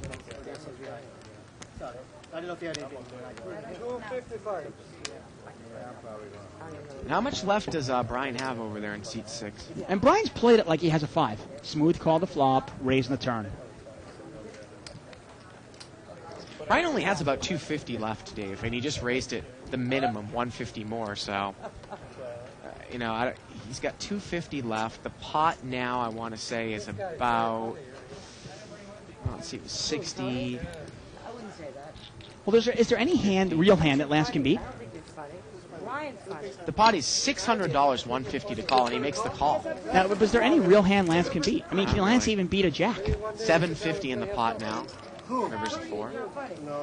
You assume that Brian's going to put the rest of his money in here. Well, Lance actually bets the rest of the money. He's going to bet, and Brian calls. Yeah, I don't like the play by Lance there. I mean, I understand that we've been watching Brian bluff time to time. But why not pick a better spot? I mean, except a pure bluff, is there any hand that Lance can beat there? He can't even beat a real jack. I mean, he can't beat queen jack, can't beat king jack, can't beat ace jack. And obviously can't beat a 5. But you know what? If you show enough bluffs down, you get paid off. Ups and the downs. It's been a roller coaster. Couldn't really beat too much, but Just like that, Brian doubles up. Roller coaster for me. Nice play by Brian. We have an email here from Nicholas Rainey. He says, how early do you have to get to the bike to get a seat on the show? I'm coming to LA from Seattle next week and have to get into this No Limit game. I would say like maybe 3 o'clock, Dave. 3, 4 o'clock. It kind of depends on the show. Yeah. If you want to play Friday and Wednesday. Yeah. Yeah, you want to play the Friday or the Wednesday show, well then you got to, try to get here even 2 o'clock. Yeah. You might even want to contact us beforehand if you're coming out of town. We'll procure a seat for you. Well, we'll put you on the board. Yeah. A couple of big hands here. Ace king for Lance here. Well, David's raised here to 30 with queen jack. Again, playing it kind of like a limit game, Dave. Let's see what Lance does with the ace king. He's going to re-raise. Yeah, if you take a limit mentality, a limit holder mentality to a no limit game, you will rarely be successful. Well, I'm not bringing hands in with queen jack offsuit under the gun. No, it's a completely different game. Yeah. I mean, people often ask me, when you play no limit or limit, what are the differences? And I go, it's literally like 2 different card games. Almost. We got a raise and a re-raise. Brian's not going to call here with ace rack suited, is he? Raise, re-raise? He's looking for that big score, He's jonesing for the big score, man. And he calls. Yeah. And now David should really be done with his hand. I think you guys should go to Hollywood and make some movie instead of playing. But look at this, he calls like it's nothing. And here we go. And what is it, $400 pot now to the flop? 6, 7, 3. Well, they all miss, so let's see what happens. Lance is good, though. Let's see if Lance continues. And he is. He's going to bet. 250. That's a nice bet. 250, almost the size of the pot.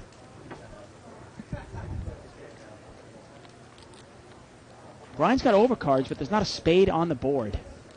So he's got no backdoor draw here at all. And he's actually in really bad shape, because obviously his ace is no good. And David folds. Wow. Well, nice continuance bet there by Lance. Yep. Russ Fox-esque continuation bet. Thank you, Brian. But yeah, I guess for the Monday, Tuesday, and Thursday games, you can probably get here at 4:30. Yeah. And we're actually going to try to do this game every Thursday. I know that we try to get onto a schedule and we say, well, What are we going to try? We're going to try to do Monday's limit day, Thursday's 500 game. No, Thursday's going to be 500. So we got Wednesday, Thursday, and Friday pretty much locked up now. So Wednesday, Thursday, Friday are all pretty big no limit games. Yeah. And then Monday and Tuesday will be like a smaller no limit and maybe a limit. Right. Okay. I mean, we got to be honest with you. We'd love to get 30, 60, and 20, 40 limit on the show, but the people that play that game just don't want to play. Yeah, they're snooty. Just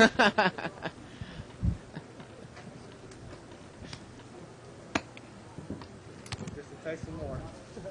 Option. 5 players. Button is in seat 7. That's Tony. Ace, Queen, 9 here. 5-handed here. We got a $50 pot here. And it goes checks around. Tony's never gets out of line. I mean, he was on the button with a 9, Jack 9, and he did not bet. You think he fires now? Everybody checks. How does he not bet that turn? And look at this, Beth makes a full house on the river. I mean, I don't want to kill Tony's game because he's up and he's doing okay, but Yeah. when it gets checked here twice and you're on the button, why not bet it? Jack, that's just unbelievable. Now, this is Beth betting. How Beth's much not does going to Beth bet here? 25, Dave, into a $50 pot. The problem is, though, is Beth's not going to bet unless she gets there. Tony calls.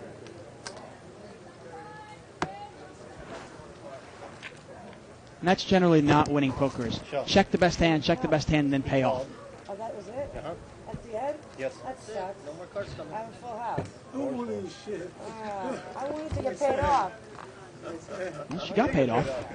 Paid off. So you're out. I wanted to get paid off. Yeah. I wanted to get really paid off. Get this girl a coffee. I never beat Tony. I don't think in the history of ever playing. Tony. That was the first time ever. In Right, the Tony? history, I love it. I know.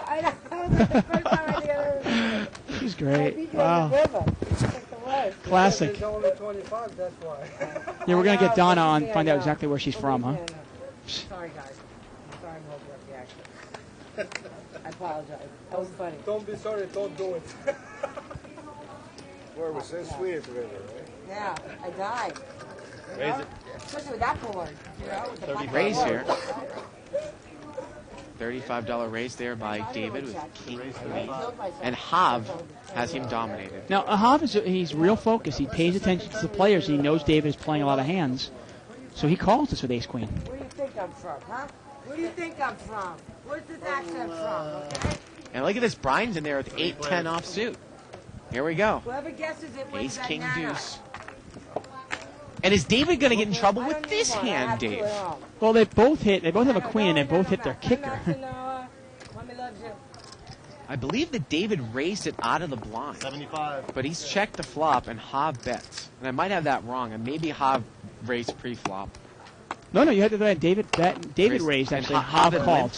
Hav called. And look at this. David calls the bet of 75. The turn's a 5. And he's in terrible shape here. He needs a king and only a king. I mean, you got a value bet against this guy now if you're Hav. Well, Hav usually likes to bet the flop. He usually bets the Oh, turn. he checked the turn. And the river's a 10. Well, he might be setting up a play here. Maybe he's inducing a bluff.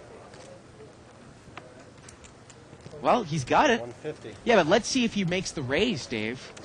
I don't think he needs to raise here, because remember, only a hand that beats him. He's He just going to calls. call. He's just going to call. I don't raise that. Why raise it? I just don't, but I think he missed a couple of value. I mean, if you're going to play it that way, I understand what you're saying. Why raise it? He's going to induce a bluff, but David would have called on the turn and on the river as well. A bet on the turn, you Yeah, load but the size the of the pot problem up, is, though, you is bet the you've river. only got ace-queen, and it's no limit hold'em. Ace-queen is, it's a sucker's hand. And Yeah. I keep forgetting that David actually did raise out of the blind. Right. But he did check call the flop, so. Yeah, no, that, Yeah. you've got a point there. Then the river comes a 10. If he had queen jack, or he had, Right. if he had king 10, if he had ace 10, all these hands beat ace queen. I mean, you've got to remember, even bad players, or players not playing their game, their A game, they get good cards too sometimes. Thank you, Glenn. Good luck over there. I mean, that's one of those times where I actually don't mind the check on the turn to induce a bluff. I would just come over there and mop Close your card, brow. 9 of hearts. You're schwitzing. Option, sir.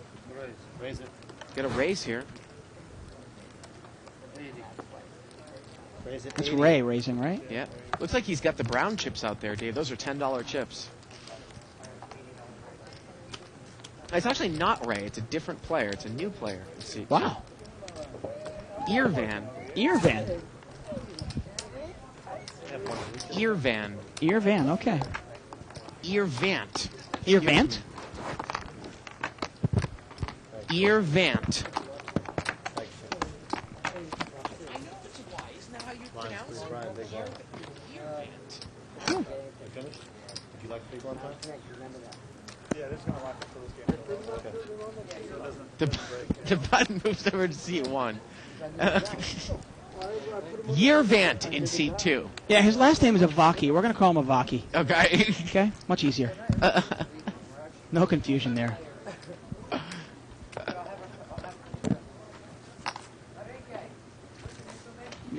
There's Joseph in seat 8 there. Options. Sir? 5 players. 5-play action. Limped around. Ace, 8-5, couple of hearts. Looks like anyone has an ace. Ray, actually, Avaki.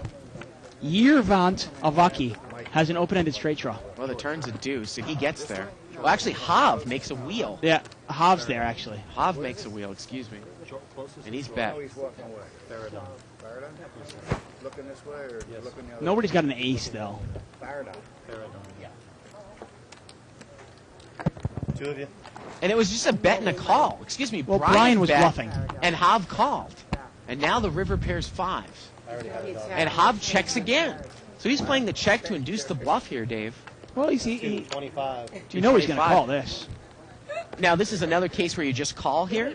Yeah, once the Because the board board's once the board paired? pairs, there's no. Well, I mean, what if Brian's betting an ace? All my jokes, right? Serious. you could raise. You got to be careful and no limit hold'em though. If you raise and then you get re-raised, you could be in all sorts of trouble. Now Brian's not that deep though. He's going to raise, though, it looks like. Okay. I mean, he's got a very powerful hand. I mean, he's pretty much got like short of a full house. He's got the nut straight. So he made the raise. Looks like 575. And there is no flush out there. 300 so. more. Rarely do I like the check raise in the river, but against Brian, why not, right? Yeah. Oh, boy, if Brian thinks he's going to move over the top here, he's in big trouble.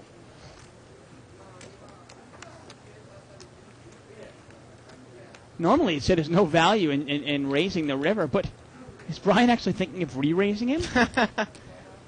With Queen High? I don't think he has enough money, though. Or is he just acting here? Yeah, he's just acting. No 5 either. Was that take back on Aces? Don't tell me you have a pocket ace. And he's going to fold. 3-4. Thank you, Brian. Want to come in between?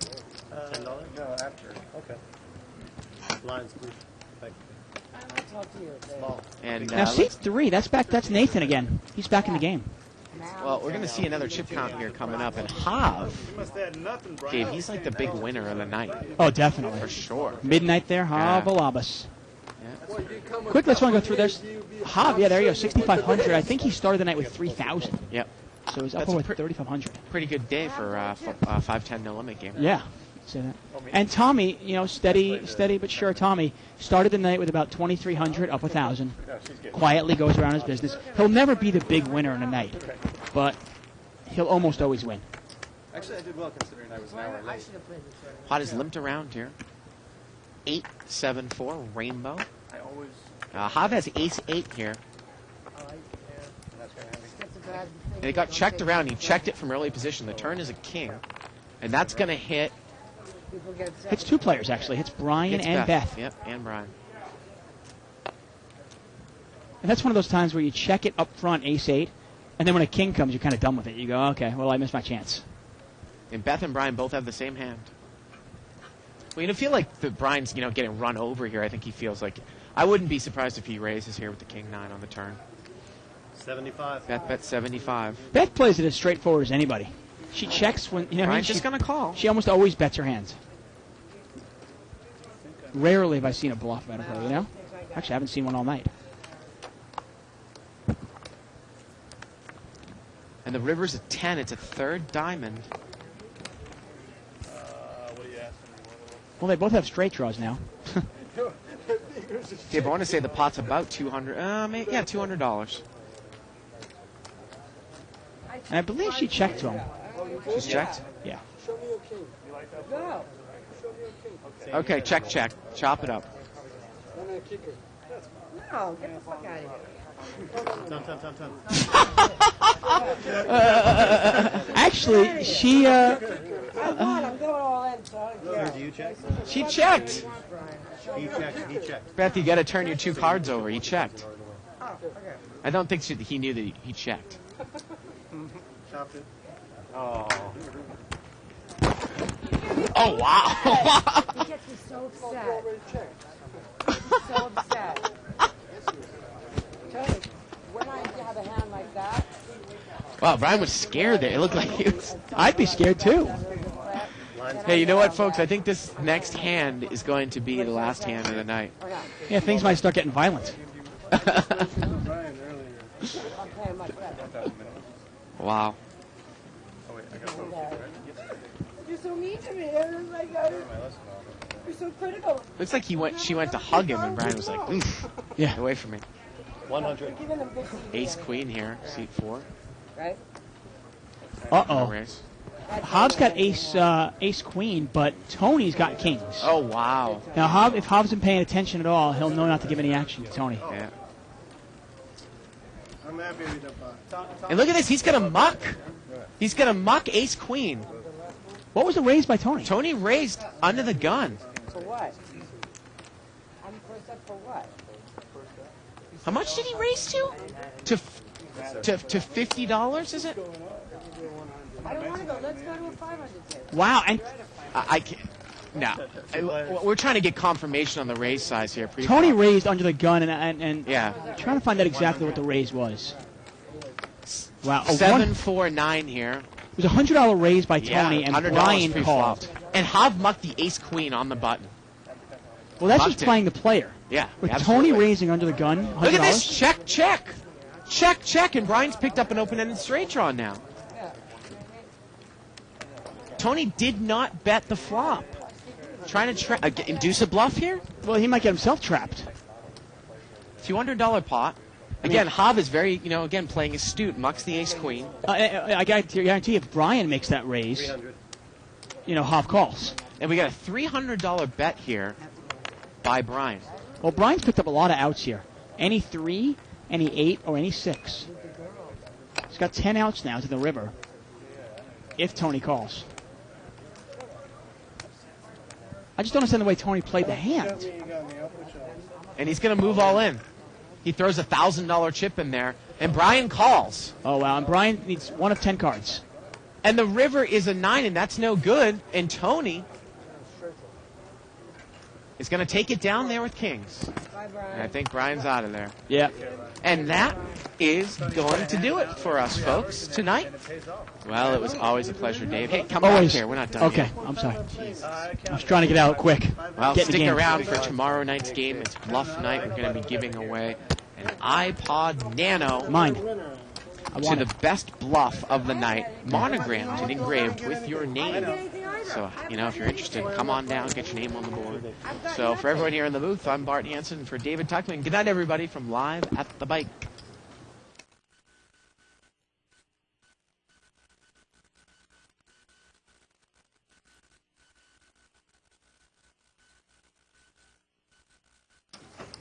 To make this decision. I never do. Joe says that's okay, Donna. Yeah, I think he's gonna. And he's going to make the call. What a call with ace-9. He's going to have to dodge some cards here on the river. 2 king.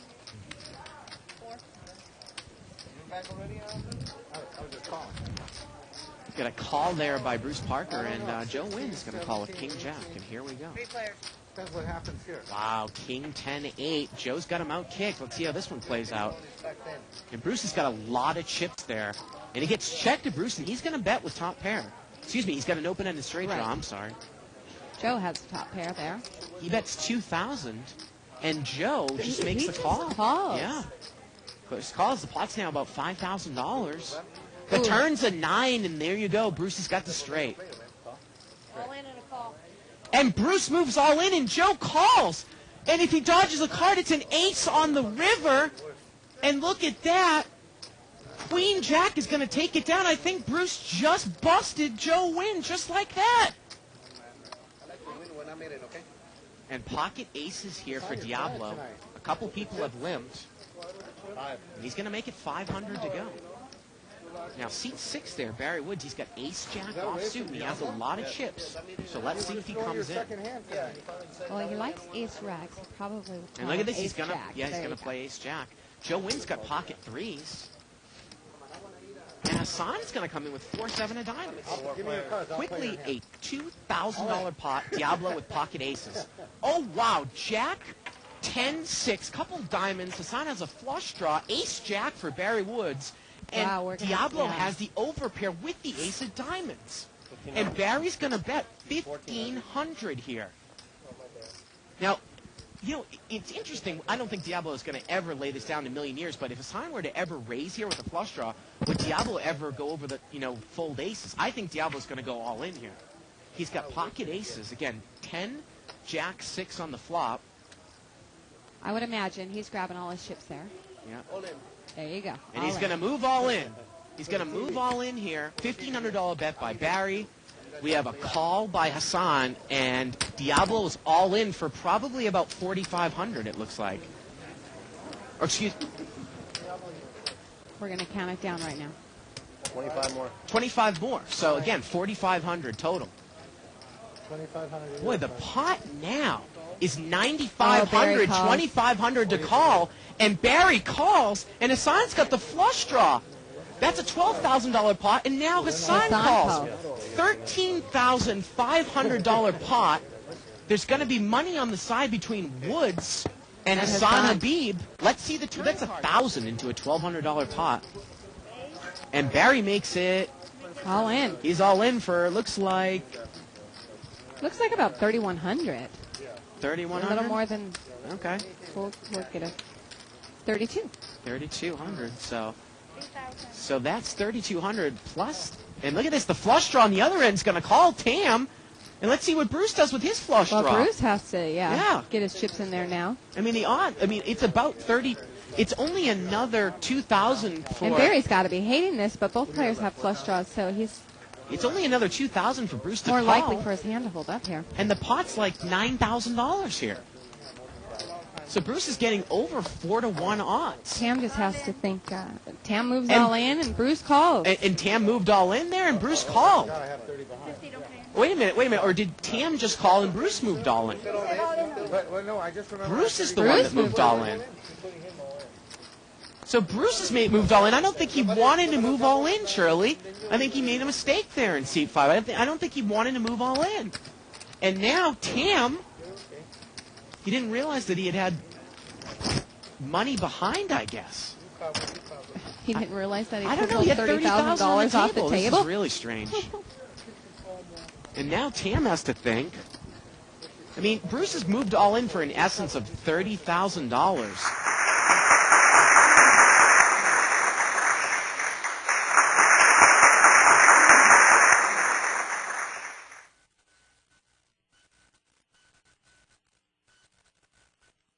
It's here.